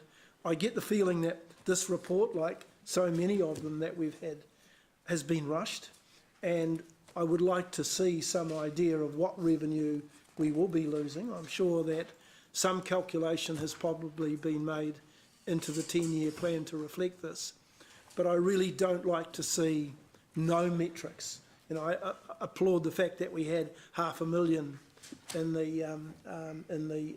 I'm getting into debate. I'm sorry. Excuse me, Rob. Can we just go to the general, to one of our managers who has the answer for you? Okay. Yeah, my model has 45,000 per annum as the reduction in revenue. Hang on. Can we go back to Helen? So that was based on, sorry, at first we misunderstood prior to the budget, and we'd worked that out on a reduction overall for all of the retail offering to be reduced to 25%. So that was the projection at that time, and then when we, you know, kind of refined it, and so with that 10%, because that was based on, you know, 100%, so a 10% portion of the current artists that would be affected, of the current total offering, it would be potentially much lower. Okay, thank you. Just have a look to see what else. I can come back to you if you like, Rob. Deputy Mayor, while you're waiting. You know, roughly what would go back into the artist's pocket? It depends on the Depends on the cost of the. It's 45 they get. Yeah, so no, that's we're not right. So losing 45. This wouldn't reduce this. So reducing it wouldn't decrease the amount that comes to. It would the increase. Yes, increase the amount that goes back to the artist. Might give them a living wage. Councillor Rob. Yeah, no, I've covered my questions. Thank you. Okay, so we'll go straight to the board.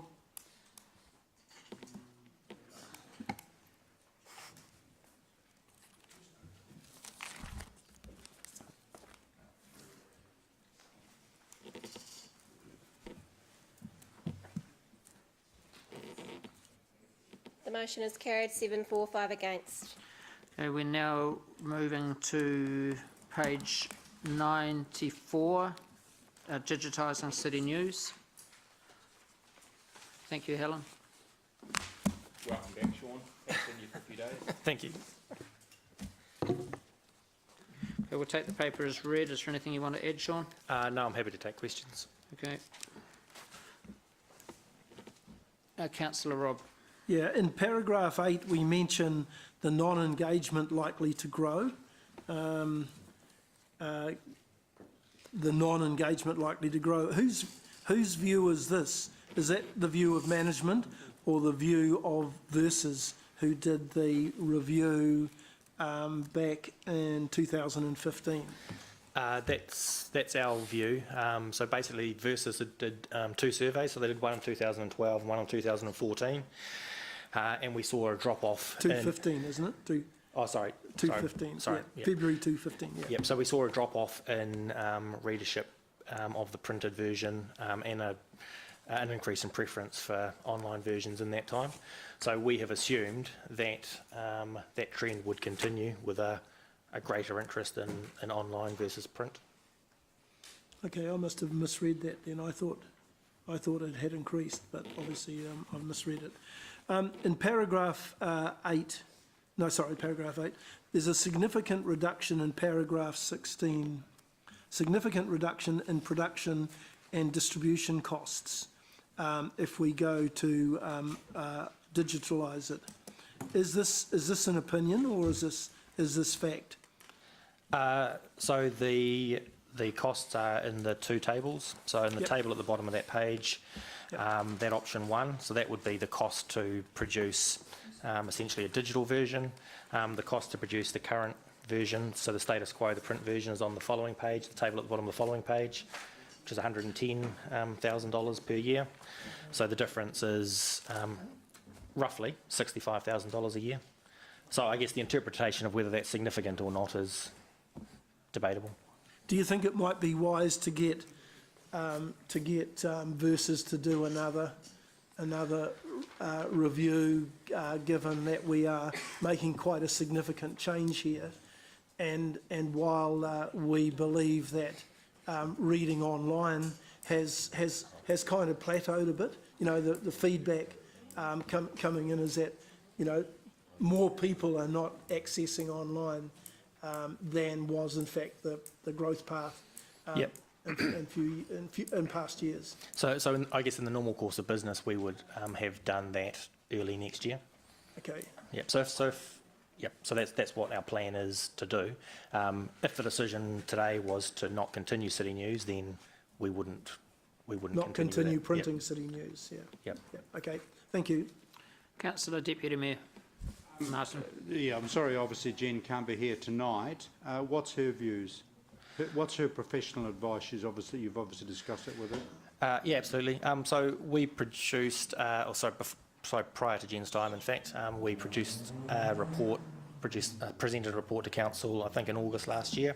At that time, it was our view that City News was a cost-effective way to communicate to the community. That's still the staff's view.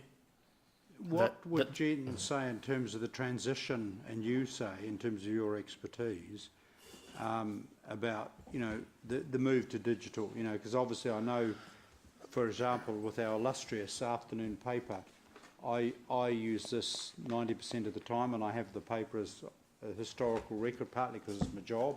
If I didn't have this job, I'd probably just do the electronic, even if I had to pay for it. I'm just trying to work out sort of the transition. How many, you know, in terms of the evidence, how long would we get a similar take-up of electronic versions versus paper? Because there is a sea change happening. Yeah, absolutely. So I think, so at the moment we produce 57,000 copies of the City News in hard copy, and we distribute 54,000 copies of those to mailboxes around the city, and the other 3,000 are distributed through this building, through libraries, etc. We also put the City News online each month, and it can be viewed on our website. And I think the downloads of the City News from the website are about, it varies month to month, but it's around about 200. So we'd be starting from an extremely low base in terms of digital I mean, obviously, readership. Even though I've seconded this motion, the Mayor knows my views. I'm just worried that the Mayor we may be a bit ahead of the times on this one. So I'm just trying to work out, in terms of what is the age profile of the people who are the avid readers of City News? So when we did the Versus survey last time, there was a much stronger readership from older viewers, and also much stronger readership from ratepayers versus non-ratepayers. So it tends to be the people that there's sort of an intersection between the people that tend to be the most interested in council affairs and the people that tend to want to get their the news in a newspaper version. I think one of the other conclusions from that Versus survey was that there was there were sort of two reasonably distinct groups of people interviewed. One who were, as I say, sort of older, tended to be ratepayers, and had a strong preference for receiving City News in its hard copy form, and were most interested in City News and council affairs, essentially. There was another group who tended to be younger, who were less inclined to read the City News, or preferred to get their news in digital form, and the most interesting things for them in terms of content were around the events and what's coming up. So they were kind of the two groups. So I can understand that, and as that younger group gets older, I can exactly understand When you talk older, what are the age categories? Where's that, if you like, there's the predominantly, obviously, you know, electronic stuff, you know, the Facebooks, the internet, the whole deal, versus the actual piece of paper in the letterbox? So I think we have quoted in paragraph 8 of the report, so respondents over 45 years of age and ratepayers are significantly more likely to read the publication than younger people and non-rate paying residents. So there's 90% readership for over 45s and 76% readership for under 45s and 92% readership for ratepayers and 51% readership for non-ratepayers. So the people who take a very keen interest in city affairs and are also likely to exercise their democratic right, they'd be more inclined to read the city news. That's a sort of a broad generalist statement, but yep. Do you have any professional views? And I, you know, dearly love our media, and I think we've got great print media here. They're good. You know, we're lucky. Not many cities of our size have a full blast daily paper, you know, based in its city. You know, but with the growth of the social media, and this is an intersection because I realise the social media is probably more read by the younger ones that will read your electronic version anyway. Martin, you're really sort of debating. And Yeah, have been no, for quite a that's long fair. time. I'll say and that for I've been debate. letting, Thank you. I've been Thank letting you it for your go. leeway. But No, that's fine. okay, 3 minutes during debate though, Mark. Councillor Gary. Thank you. What do you think are the risks, Sean, is there a risk that no one will be reading the city news? I think no one's probably extreme. So I think. Sorry, that's Yep. yep. So if we just compare the trends from 2012 to 2015, there was a reduced readership. So our assumption is that that would probably continue. Where that sort of bottomed out, I couldn't say. Okay. So presumably we would, and I'm sorry I haven't read all of this, but presumably we would have on our website, enter your email address here to get city news. We'd do lots and lots of promotion in the print thing. Or if we decide to go to digital, beg your pardon, we do lots and lots of promotion in our print thing and on our Facebook page and on our website. So put your email address in here and you'll get the city news digitally, and say to people, the last time we're doing a print will be such and such after that. Gary, question please. So is that how you can do it? Essentially, yes. Okay. Okay. Councillor Paula. I guess that was about my thing about the risk. You know, the risk is that... Gary, questions. Yeah, Councillor Paula. Is the risk that City News, whilst it is a bit of a booster for us, also often carries important news about road closures and water things, and it's one of the ways we talk to our community, not the only way. Gary, question please. So well, I guess I'm trying to get around even, what is the risk, if we stop delivering it to people's newspapers and to people's letterboxes, there's a risk that some information doesn't get to our people, eh? Yes. Okay, So, Councillor Paula. You done, Gary? No, Gary, you're done. Yeah. I can come back to you if you want to. Okay, Councillor Paula. Thank you. Just kind of following up on that in a way. So if the city news is digitised, what other forms of communication are we going to use to fill the gaps?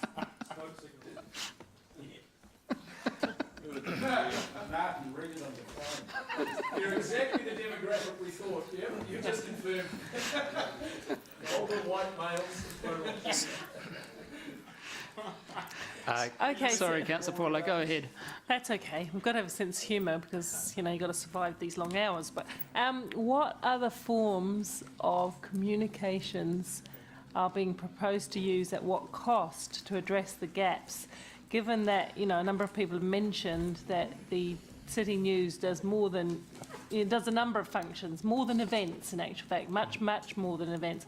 How are we going to, and we've run surveys and polls with the City News before, how are those gaps going to be filled? It's probably a question for somebody from comms, I'm sure, and at what cost? So the proposal is for a digital version of City News. So that's that covers the kind of the main content.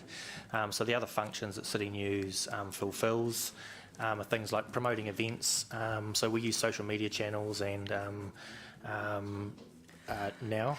We'd also use, we use, we work with our media partners. And for those ageing populations of our community who aren't quite as IT savvy as they will need to be in the future, there is going to be this lag between the new IT literate people, the younger ones, and people like me who are moderate, and then older people who struggle with some of this. So what other methods can we use in those instances? So for things like public notices that we use City News for now, as an example, they would go into traditional media, so the Waikato Times and the like, and we do use some of those things now. This isn't part of the proposal, so if... There would be a cost to that though, yeah, there is. Yep, there is. But I think we would be accepting that there would be a certain amount of information that didn't reach a certain percentage of our population. Okay. Did I hear you right? And I'm sorry about my ignorance, but don't we have it digitised already? We do, yeah. Yes. Yeah, I thought we did. Thank you. Councillor Mark. Thank you. Have you run the costings on how much it would cost to actually just print it as an insert into the Hamilton Press once a month? No, I think we may have done in the past. I don't have those numbers with me. One of the issues with that... Would it help if I showed you? I'm not trying to be glib, but I'm just looking. I actually think we could do it for about half the price as it is anyway. Yep. So the one of the issues with that is that the circulation is about 35,000, I believe. So we print and distribute 57,000 copies. Yep. So for half the price, you kind of get half the distribution. Yeah, I guess the key is the readership, though, isn't it, rather than the distribution, because you want engagement, right? And I'm thinking if you've got a versus research. No, I'm debating now. Sorry. No, that's the only question I got. Thank you. Okay, let's go to the board. No. No. Okay, since you're insisting, debate. Only for you. Fire away, Deputy Mayor. This is a rare moment where I disagree with my mayor. And as I said, I always second things to give effect to the mayor's proposal, but my vote is obviously reflects my view. I think personally, with respect, the savings per year to do away with the print version are frankly minimal. I think we are blessed where we do have a very good Hamilton-based media outlets, via the Times. That's not necessarily guaranteed for future. You look at cities around the world, of our size. But with the growth of other media outlets, and I realise there's social media and that kind of thing, this is our ability to directly communicate with our residents and ratepayers. And there are some items in this excellent edition for December. You've got a lovely council with talented young windows helmet design competition. So you've also got some community stories, some warmth. You've got some good history. You've got the item honouring our civic awardees. You've got the issue around the toilet for the special toilet. There's a whole range of things. Plus, this is important, you've got the whole water stuff. You've got a whole lot of, you can, for major public notices, it goes in there. You don't have to do it through second media.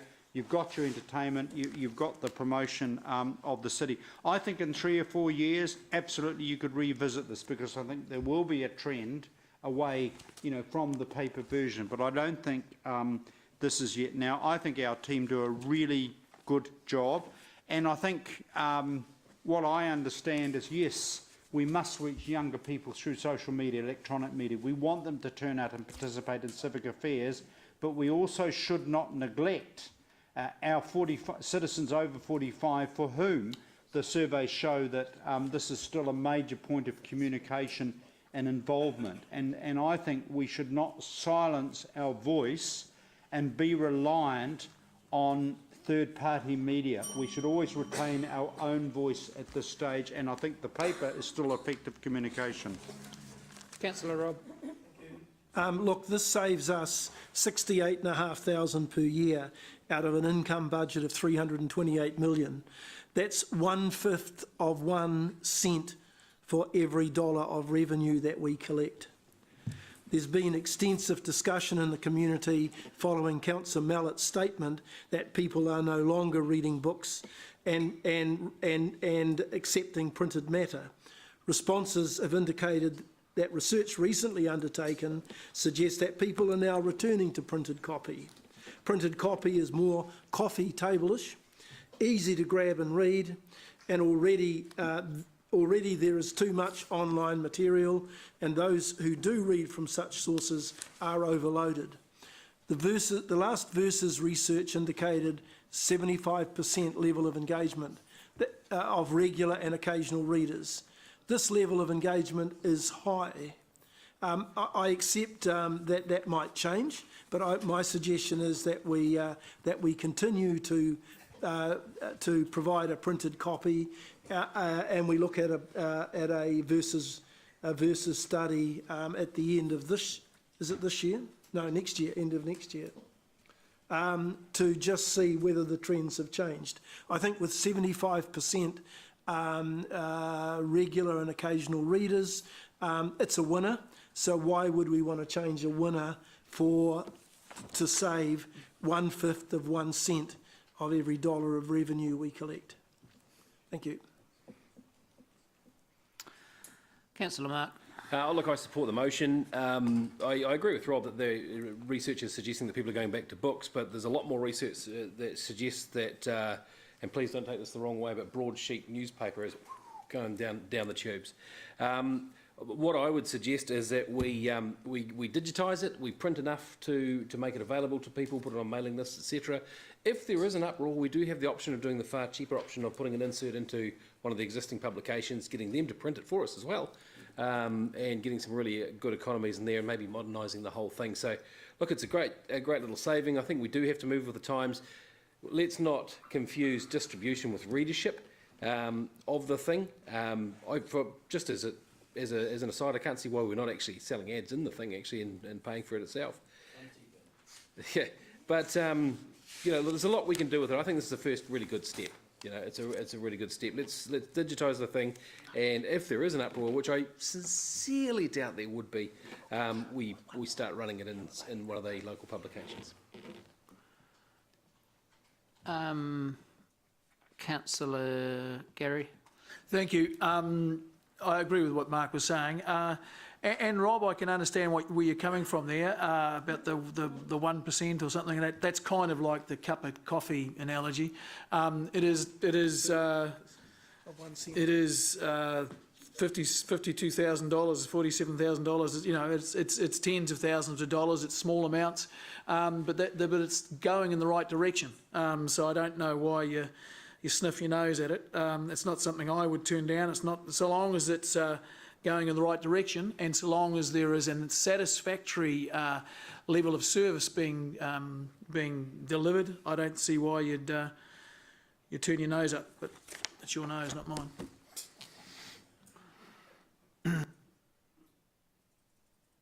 Councillor Paula.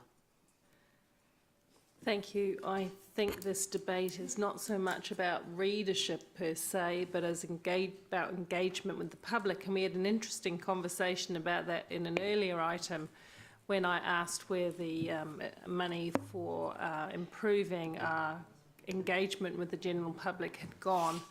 And that concerns me because at the moment we're just proposing to remove one method of engaging with our public, which is a print method. And sure enough, more people are moving to digital-based sources. That can also be an issue because they don't necessarily do more than skim a news story or get a very broad message. They don't have something to drill into.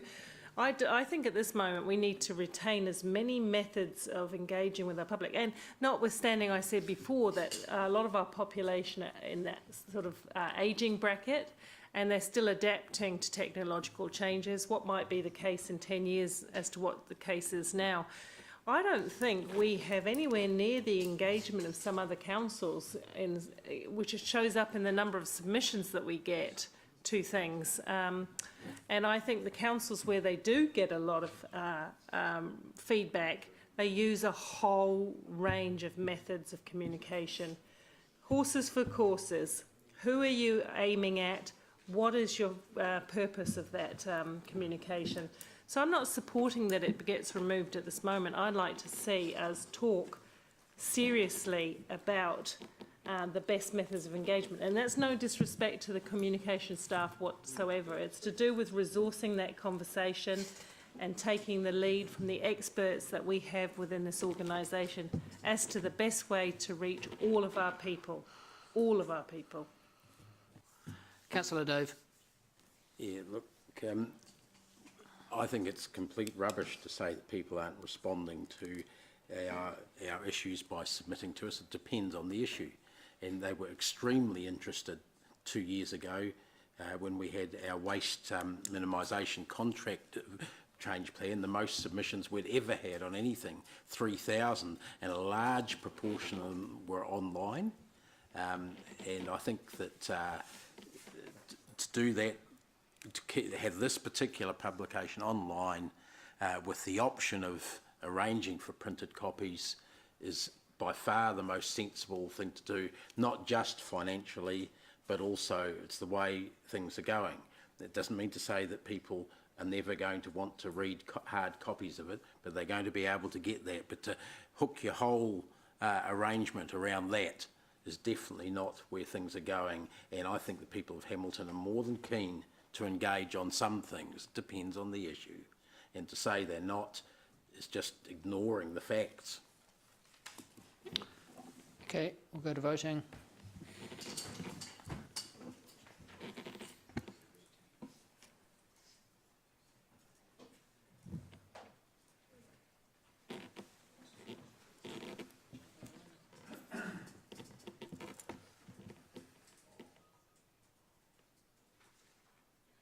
The motion is carried 7-4-5 against. Deputy Mayor, you seconded that. Okay, now we're going to page 8 to 15 and Waikato means business. In this little book. And One of eight, three. so one of three. Which I haven't even got. Are you still with us, GM? I've been here with you. Ah, well. You're looking very fresh. You've been sleeping. Thank you. I've been waiting for this moment. I One of three. suggest you take the report as read. I was just about to. Take the report as read. Have we got a... Yep. Page 8 of 1 of 3, Deputy Mayor. 1 of 3 in the city book. Everyone, this is 1 of 3 in the skinny book, page 8. For those that can't remember, the agenda came out a week before the 6th of December when the meeting started.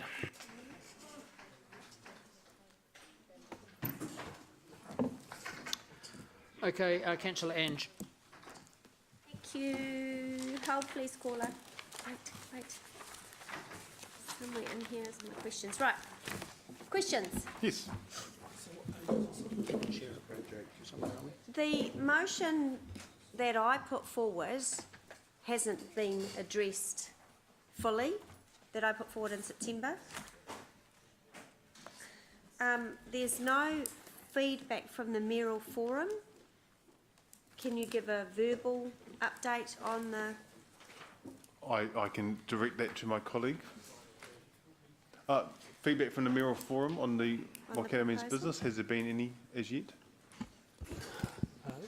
Hello, Angela. Sorry, I didn't hear the first question. Yes, it's been talked about at both recent mayoral forums, and a very positive reception to the proposal. And all the councils who have received a presentation from the chair of Waikato Men's Business have indicated very strong support for what's been proposed. Okay, thank you, Blair. In the resolution, I said that I would like note that staff will prepare a draft agreement, including council's funding contribution, and we don't have a draft agreement. What's going on there? No, we thought it would be part of, within the context of the full report. My assumption was that it would be done once we got the approval from today, then move into the agreement phase, conditional on it being accepted within the LTP. So if that wasn't the intent of your resolution, I'm happy to take that on the chin. But in the context of the of the entire resolution, that was my assumption. No, it was certainly and this is where I keep raising this issue with resolutions. They are too easy to interpret, and we clearly need some work on them. But C says notes that the final proposal and recommendations of the model be reported, including feedback from the Mayoral Forum, finalised funding. There's funding in here that's not finalised, and operating and governance model, and that would be accompanied by a draft agreement. And I don't have any of that. All I have is another talking report from the Waikato Men's Business Group. So that resolution hasn't at all been satisfied. Sure.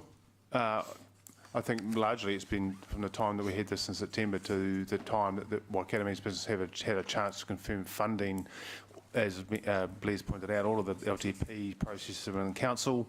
There is certainly an intent to have a service level agreement with that, and that is part of the discussion today. But certainly if I or we haven't delivered onto that resolution to your intent, I can only apologise. Because I did ask, I think it was Dallas Fisher, wasn't it, that presented if this could be done in time, and if he was comfortable, and he said yes. So I'm not, I want to support this, I do want to support this, but my concern back in September was that this seems all a little bit loose. We don't have a draft agreement. I think, Mr. CEO, you actually agreed with me, you agreed with the motion. We have service level agreements with other things that we contract out. We are giving public money towards this project.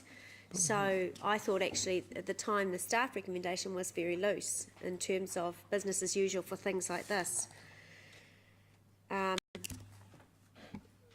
So Councillor, I take your point, and my assumption was that we would be developing the agreement alongside the acceptance of the fund. That was and that's my misunderstanding.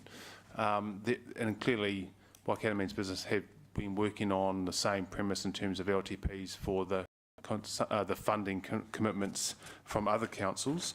They have got in here where they're at with their energy trust application, which they haven't heard back from as yet. But they can confirm the regional growth program and the Waikato Men's Business program. Those are approved. So they're still working through those timeframes. So hearing your No, go. I hear your concerns, and I think the only thing we can provide in some way to mitigate those concerns, which is probably only a fraction of, is that we're not looking at committing or entering into anything until such time as we bring back to council that funding agreement, which is ultimately the last backstop. So unfortunately it delays the timing. Well, it doesn't delay anything, to be honest. We've got the funding hold. And then when we come back, and early in the new year is the goal, to bring back a funding agreement. So I know that doesn't go all the way to address your concerns from the previous resolutions, but at least you know that we're not going to progress in any way, shape or form to commit to council until it's come back to council. So is that in C, where it says once confirmation of model is received? Yes. Yes. And likewise, Councillor, we can also amend the resolution up there to be conditional on other funding commitments being agreed through the other LTP processes, which is where I was coming from, but I completely understand your point. What I was trying to do was I wanted this council, because we are the majority of the TLAs, we're the ones that kick in the most funds. We're going to update we're currently working on updating that, Councillor Ange. To cover that off. So conditional that we on making sure everything's satisfied. Yep. Okay, that's great. So can I just point out, we are within the TLAs, but if I just direct your attention to page 13, of the overall 2 million on an annual basis, 370,000 is expected from the 9 territorial local authorities, of which we're 140k, which is 37% of the TLA funding, but we're only the overall total funding that has been sourced. Yeah, I know, but in terms of public money. Yeah, no, okay. Ratepayer money in TLAs, Yep. So just a couple of follow-up questions then. It mentioned in the document that there'd be 3 to 4 models. I was I had expected that there would be one agency located at Innovation Park. So what are the three? Are they like satellite offices or? So when you may recall, it's one model, but with the hub and spoke concept. So the idea is that they would have be building on Waikato Innovation Park being a centralised hub, and then the model being reaching out to, for example, South Waikato, where they have some economic development works in there, but they would pull that into the one model, but that would be the hub for South Waikato. Likewise, there's a hub in Thames, Coromandel, Hauraki, and likewise there may be one in the north of Waikato. That was the concept, but it's a model with different utilising the current existing localised services into one centralised piece. So just with the motion that is being reworked, I just wanted to say that there's still a whole lot of questions that can't be answered, because I was expecting to see the agreement around their financial plans, their strategic plans, who sees those, who signs those off, how are they going to select their governance board? Is it going to be an executive committee, a board, and more importantly, actually, who's on that? Because I did make the point, elected members need to stay away. It needs to be the same as priority one in Tauranga, which is business-led. And so I'm expecting all of that detail to be... And that's been directed to them, hasn't it? Certainly is. And so that's part of the steering group they're working through now with Martin Jenkins to put that together. And to be fair, I think Dallas would now say that he's probably been overly optimistic to have it ready for these meetings. They're still working through that now, but they certainly, in the report, they talked to it being a separate CCO model that would report to the mayoral forum in terms of its, and would have a service level agreement with each council for its specific funding requirements, but report to the mayoral forum. And that the thing at this stage that the establishment board would have local authority representation to then appoint the first set of board members with the right skill sets to then run this, but of course that's taken a lot longer than I think they probably envisaged at the start. Okay, Calvin, is there any update on the funding? Has MB or Well Trust confirmed their funding? Not to my knowledge. MB has, MB have, and I haven't heard about the well funding as of yet. It is expected for Christmas, as per the report, but I haven't heard that outcome.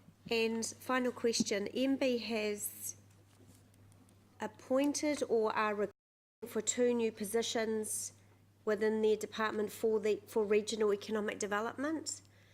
Are you aware of that? And B, is there any information coming to us yet, and how that will work with economic development agencies? I'm not wholly aware of. I'm aware of it, but not wholly aware of the detail. My understanding is that there'll be a separate MB. They've moved into regional development in line with central government with the new regional development funds and the idea of developing regional initiatives, relocating government services. So it is part of that, and having MB having more presence in regions, but exactly what they're up to do and what they're doing and how that'll connect. I mean, if I look at Waikato Innovation Park now, NZTE are based up there as an office. Obviously, there's the Innovation Park staff themselves, and the Callaghan services of the New Zealand Trade and Enterprise. Yeah, so that will be a working hub for, and my understanding is the MB staff will be there as well. Okay, that's great. Thank you. Thank you. I've just got one question. On page 15, where the funding source is listed, we're the only TLA listed on that funding support. Yeah. Concerns me, and ours, of course, is subject to getting support at this meeting. Why haven't the other TLAs come to the party and said, yes, we'll put in 50,000 or whatever? A clause to our amendment to say subject to everyone else putting in their money.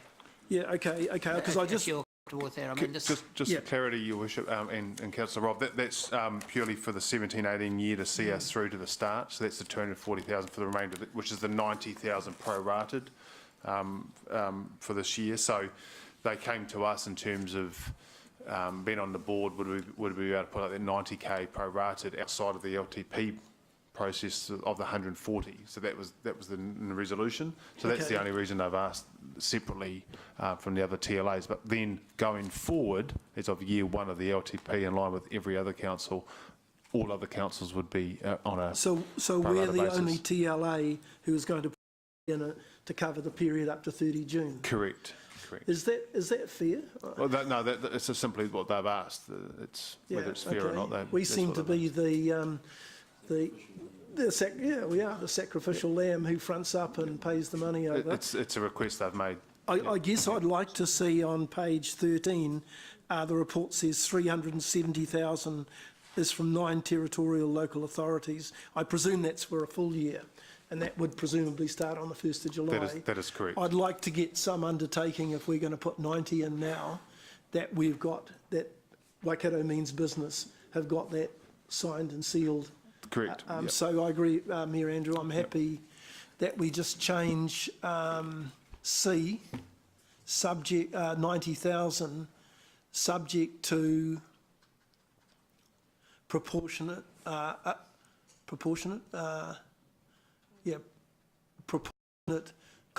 contributions by other TLAs. We have other local authorities. Okay, yep. Regional council is not a TLA. Okay, other local authorities to total 370,000 in the year starting 1st of July 2018. Can I just with your permission, Councillor, so the 90,000 at the time when we first got in September was a prorated amount from the 140, so it was 140 prorated over a 12-month period. So now it would be the 140 prorated. Just for clarity, I'm just trying to see where we're at in terms of. So if you took that same concept and you said, well, there's 6 months left as of January, 140 might only be 70,000. Is what I'm trying to say. So we should get them to. We should be getting them to contribute to our not part of our 90,000. Yeah. Happy with that. Yep. Subject to a maximum of 90,000 with proportionate. Go back with move the other 90 over. Yeah. So go back to 90 and put in with proportionate funding from. Rob, can I just butt in on you? There's places like Thames Coromandel. He's listed down. He's listed down some who are not going to. Okay. Contribute in here, and I've lost that. Thames Coromandel, Taupo. Yeah, Taupo's definitely Rotorua, not going to. Are on our fringes, and they never contribute. Yeah. He's listed, which is understandable. Yeah, no, he's listed down, but he does state in the report from 9 territorial local authorities. So I'm just trying to find where he actually excluded, who he actually excluded. But he'll know who they are. And Councillor, I'm not sure that the other councils have currently been asked for anything, and I know that's your point. That's the point you're raising, that they haven't been asked for any support now. I'm just testing how likely that is if they don't have it in any current process to be approached now. I've just raised that issue.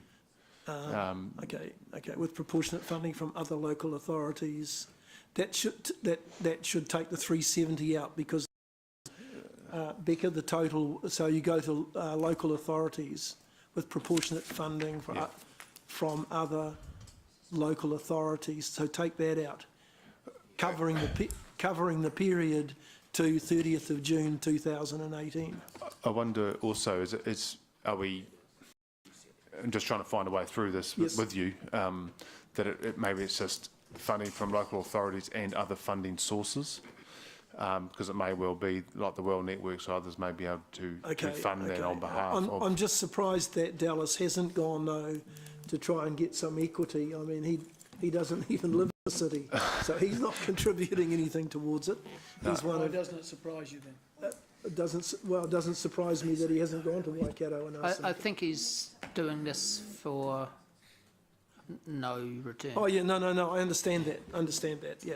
But I'm just surprised that he hasn't sought to collect a share of the funding from other TLAs. And it may be that we need to talk to him about that and find out why that is the case. Don't use TLAs in there, Becca, because we've got Waikato Regional Council in there. LAs. Other local authorities, yeah, so just go back to and other,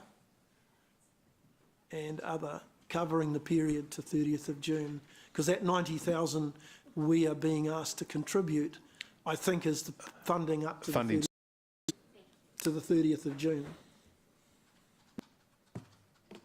And other funding sources. Yeah, that's right, covering the period to 30 June. Yep, okay. Are you happy to change that, Mayor King? Yep, thank you. Sorry, Mr. C, did we need to put in there in the D that it's a draft service level agreement? I asked this question last time and I don't remember your answer. Or is it? A draft agreement. A draft agreement is okay. Ultimately, there needs to be a robust contract between us and the Okay. provider. Yep. And so it'll be done, written by Calvin's team, well, written by Dallas's team through that group. Yep. And be checked off by the lawyers before it comes to council. Right, Yep. thanks. Councillor Mark. Thank you. The 10-year commitment, that's showing yeah? Yep. Is there a review period after each year? So that would be built into the service level agreements. They can either be annual or they can be 3 yearly in line with our LTP, or however we would like to have that review period in. So we can build those in at any point. And I would imagine generally what we do in local authorities is that we have a 3-year period with review in line with the LTP process, and that's standard. And will that come back to us? And and they would report back to us on a at least annual basis, in presentations, just as they do with the Innovation Park, come to us through the G&I committee or tourism, Hamilton Waikato Tourism, for example. So it's a matter of course that we approve the next few years funding. Correct. Yep. Okay. Cool. And is that the same? Do you know offhand if it's the same for? Okay, territorial authorities perhaps different, but you likes of your well trust, they're pretty much year by year, aren't they? Some are. Some also have longer term agreements depending on the applications. Different by different funders. Some are only annual, some are longer term. Yep. All right. Is there anything else that we grant multi-year grants to the effective 10 years? Yeah. So Hamilton Waikato Tourism. That's probably one of our largest ones that we would do. Our occupancy leases are another type of agreement, for example. That's not unusual for us to do on that basis. I mean, and remember that at the moment the LTP is about the budget allocation, then your service level agreement would be for the 3-year period, in the metrics, and then again you get to review that every and in fact you can review that annually if that's what you build into your agreement. So it's quite flexible in that space. Yeah. Okay. Thanks, Calvin. And I think too with the regional development fund out of central government, it's there's an opportunity that wasn't there in September when they presented to us that is there now for us to access. Councillor Garrett. Thank you. I'm really concerned with the lack of accountability measures in this. Firstly, and I know Dallas relatively well, it's a dreadfully written report. It's rubbish. He's effectively the pimple on the bum of the whole economy. He's assuming that, for example, on page 12, and I know Dallas is very successful himself in his own business, that it will be charged with achieving the economic development goals of the New Zealand government, which under the newly formed government has a stronger regional development focus. What on earth does that mean? The Regional Development Authority I was going to answer your first question. So the first question was, what does that mean? I'm not sure, I didn't write it, but I don't think Dallas wrote it either. It was written by the staff member. Well, with all due respect, he has signed it, so he's a full... But what I've assumed that it's pointing to is probably a bureaucratic way of saying that there's $1 billion fund now that's in line with the Labor government that's now got a regional development focus. Councillor Mallett, I think you were raising a good point about the accountability, and I think it's the same point that Councillor Leary's raised, and it's the reason that we've stuck in D there is that really you guys need to see a proper agreement in terms of if you're going to be paying cash, what are you going to be getting back for that, and how do you, to Councillor Bunting's point, how do you actually hold them to account to deliver? And there's probably not enough information in here for you to make that call, so we'll probably have to, we have nothing more we can add, to be honest. No, and I guess just for, you did, I mean, everyone's raised the same point, and I think it's one that we've been raising with Waikato Men's Business in terms of the development of this, is that the TLAs will need to know what the metrics are and how they will be able to report that on a regular basis such that they can then sign up. So this, today, the decision about whether or not you want to allocate the budget allocation on that basis conditional on having a service level agreement that would enable that to occur. Okay, so I need a little bit more certainty about some of these things then before I could even, well, I couldn't support this until I can have some decent answers on some of these things. So on page 13, it talks about, and I've spoken about this with Blair, so Blair you may need Blair to help you with this one. The establishment CEO role will be shared with Whipple and the food company. Now, my understanding is that by the time this thing's set up, it's very, very, very likely that Whipple, we won't own Whipple anymore, and Whipple and the food company will be separate.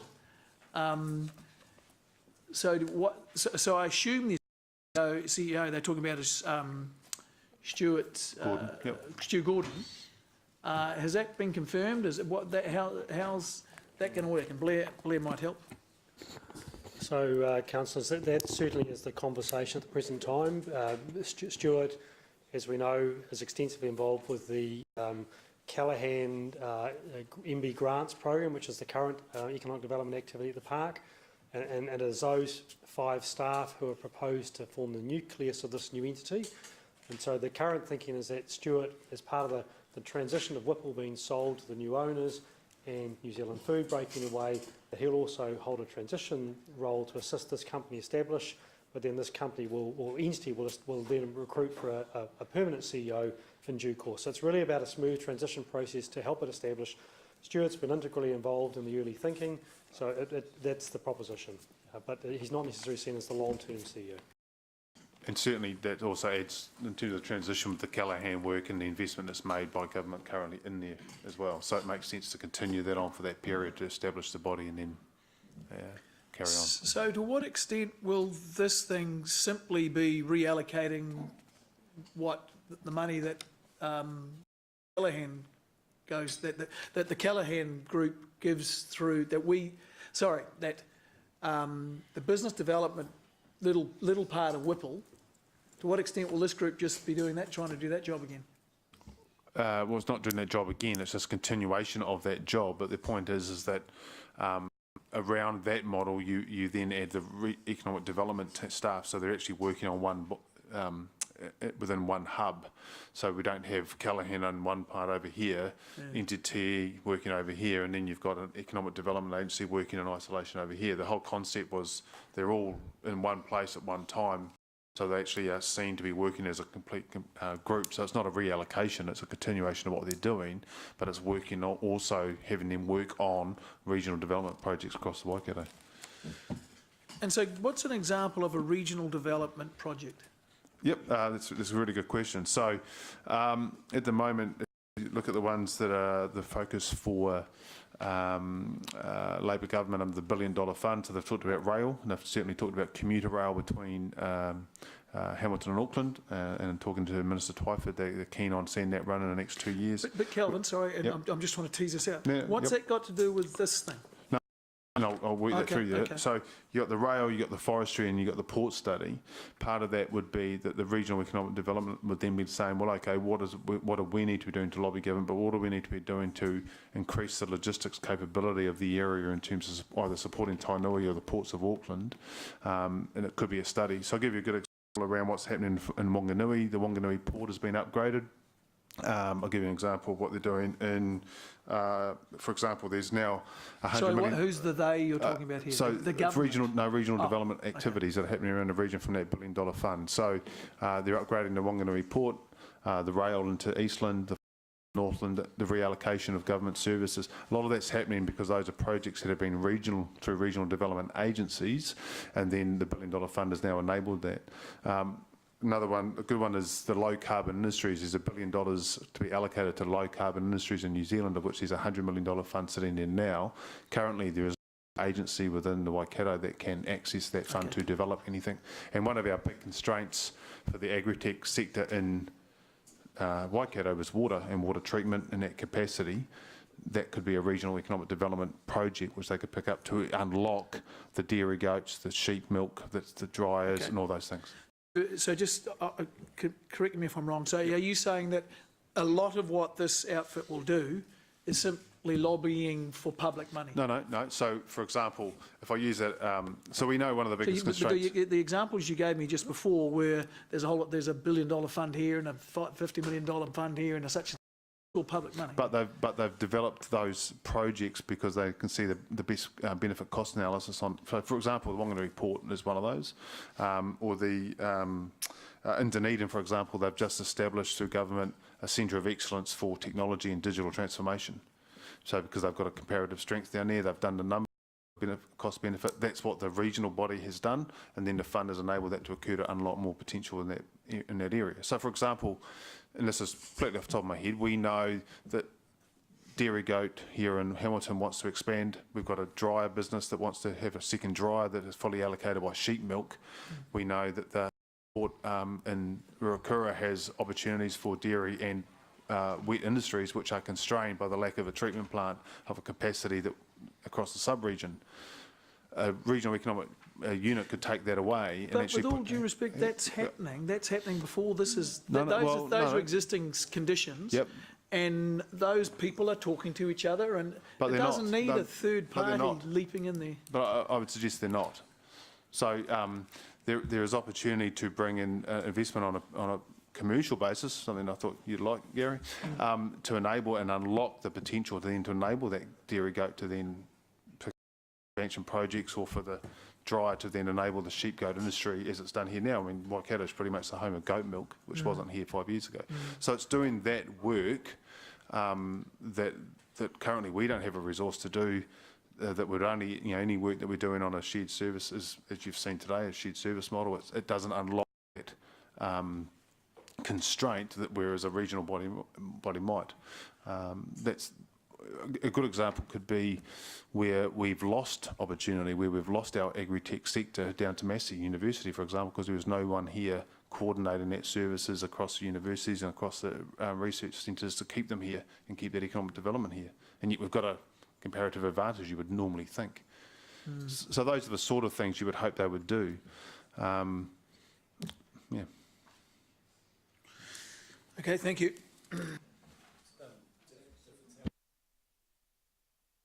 They think they supported them again, for the looks of things.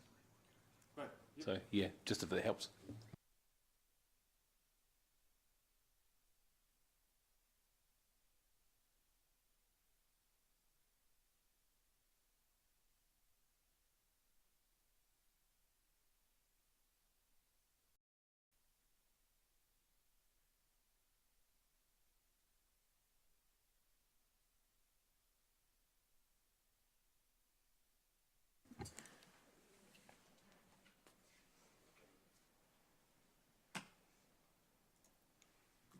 The motion is carried 9 for, 1 against.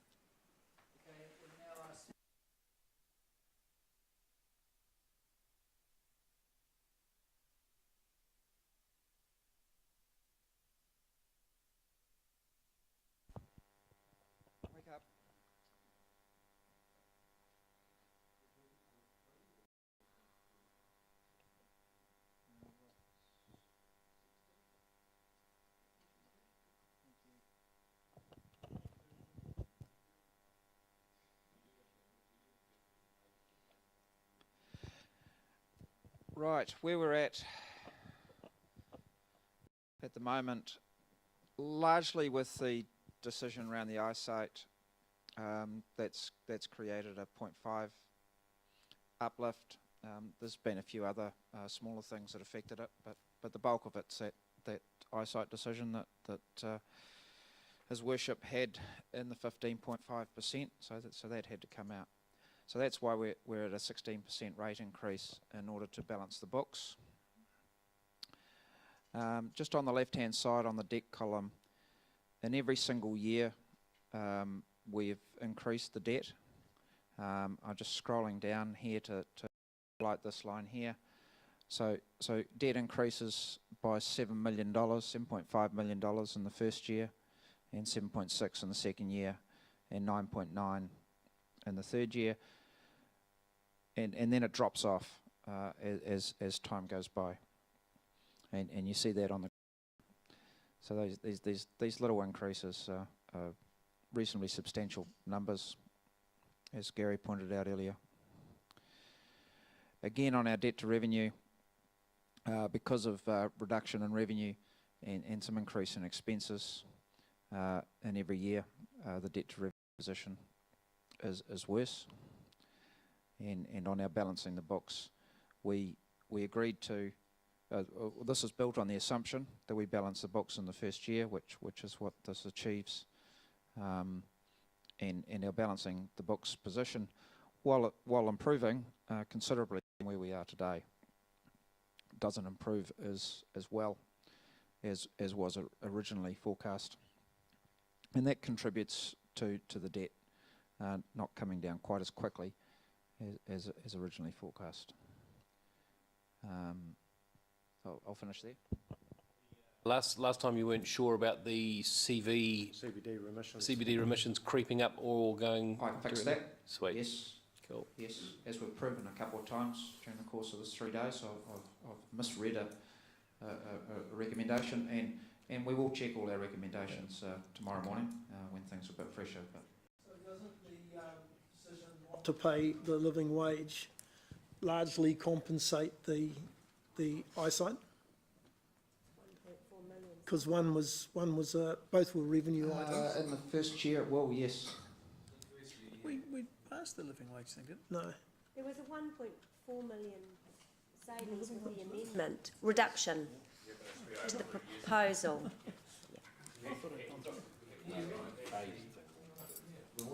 It was less. Budget in here.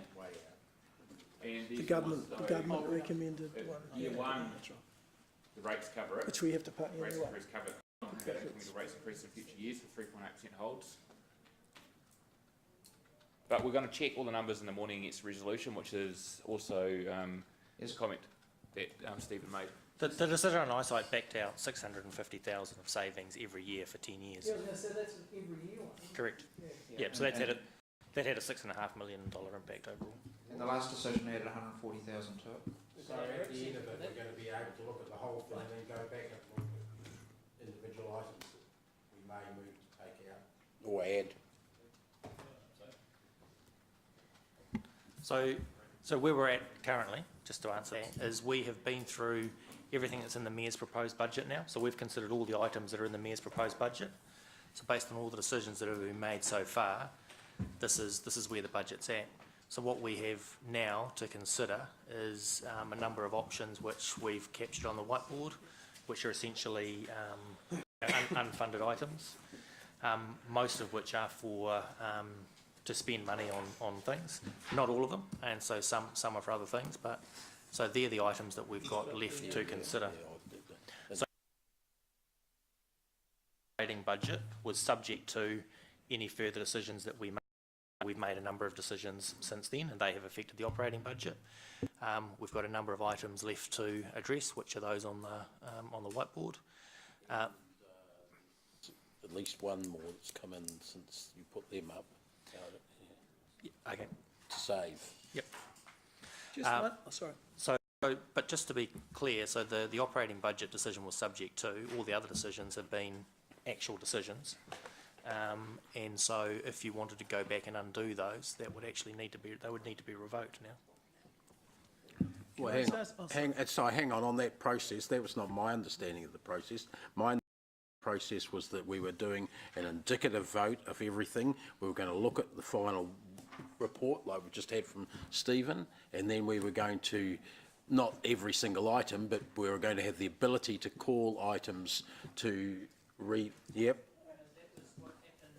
Sorry, I can't. That's what happened at the beginning of the meeting for the first 3 papers. But once we got into the list of this list, we've been actually voting and locking in. Well, I'm sorry, that was never explained that there's a cut-off point. That was the situation. At the start of the meeting, we talked about it for the whole gamut of stuff that was coming up before us, including those few yet to come. We did that on day 1 up until we got to where we started voting in the list of stuff on page 10, I think, in the big where's fat the book? resolution that changed that or the vote in the minutes that changed the orders, the standing orders that we were following? Well, Because it was the only time you made an explanation about the process, and there was a bit of discussion about it, was right at the start, where you didn't. We didn't have another discussion later on about it. I'm not saying you didn't have in mind what Andrew, but you know, I'm looking at councillors as I started saying that, and there's at least several of us under the same impression. Andrew, if I don't know if this will be helpful or not, but I recall very clearly you stating this particular process because I actually spoke against it, and so did Councillor Southgate. And the governance manager mentioned her preference as well, but I recall very clear this was the way that you had set out. Well, when Sorry, Andrew, what did you say? So you're agreeing with Andrew Moore? No. I recall very clearly that Mayor Andrew proposed this process because I spoke strongly against it, as did Councillor Southgate, because we knew that this would happen. And there was advice from the governance manager as well that the process that we were suggesting would have been easier so that we don't find ourselves in this position. But Mayor Andrew was very clear on how he wanted the process to go. I don't think so. So at the start, that's not what was explained. So I'd like someone to check the documents about that, because that may affect. There are some people I know who've spoken about putting it in for now, seeing how the final thing panned out before they had a wash-up vote. That was definitely what was said at the start. Okay. I don't have a particular problem about my own votes, but I know some others were considering that, and we all should have the right to. Okay, we'll have a cup of tea until 9:45, and we'll ask Democracy while we're doing that just to look into where with resolutions around that. But day 1. because what you're saying is we start again. No, that's not. Hang on. Please listen to what I said. I said to. I'll leave it to Democracy to get some direction on it.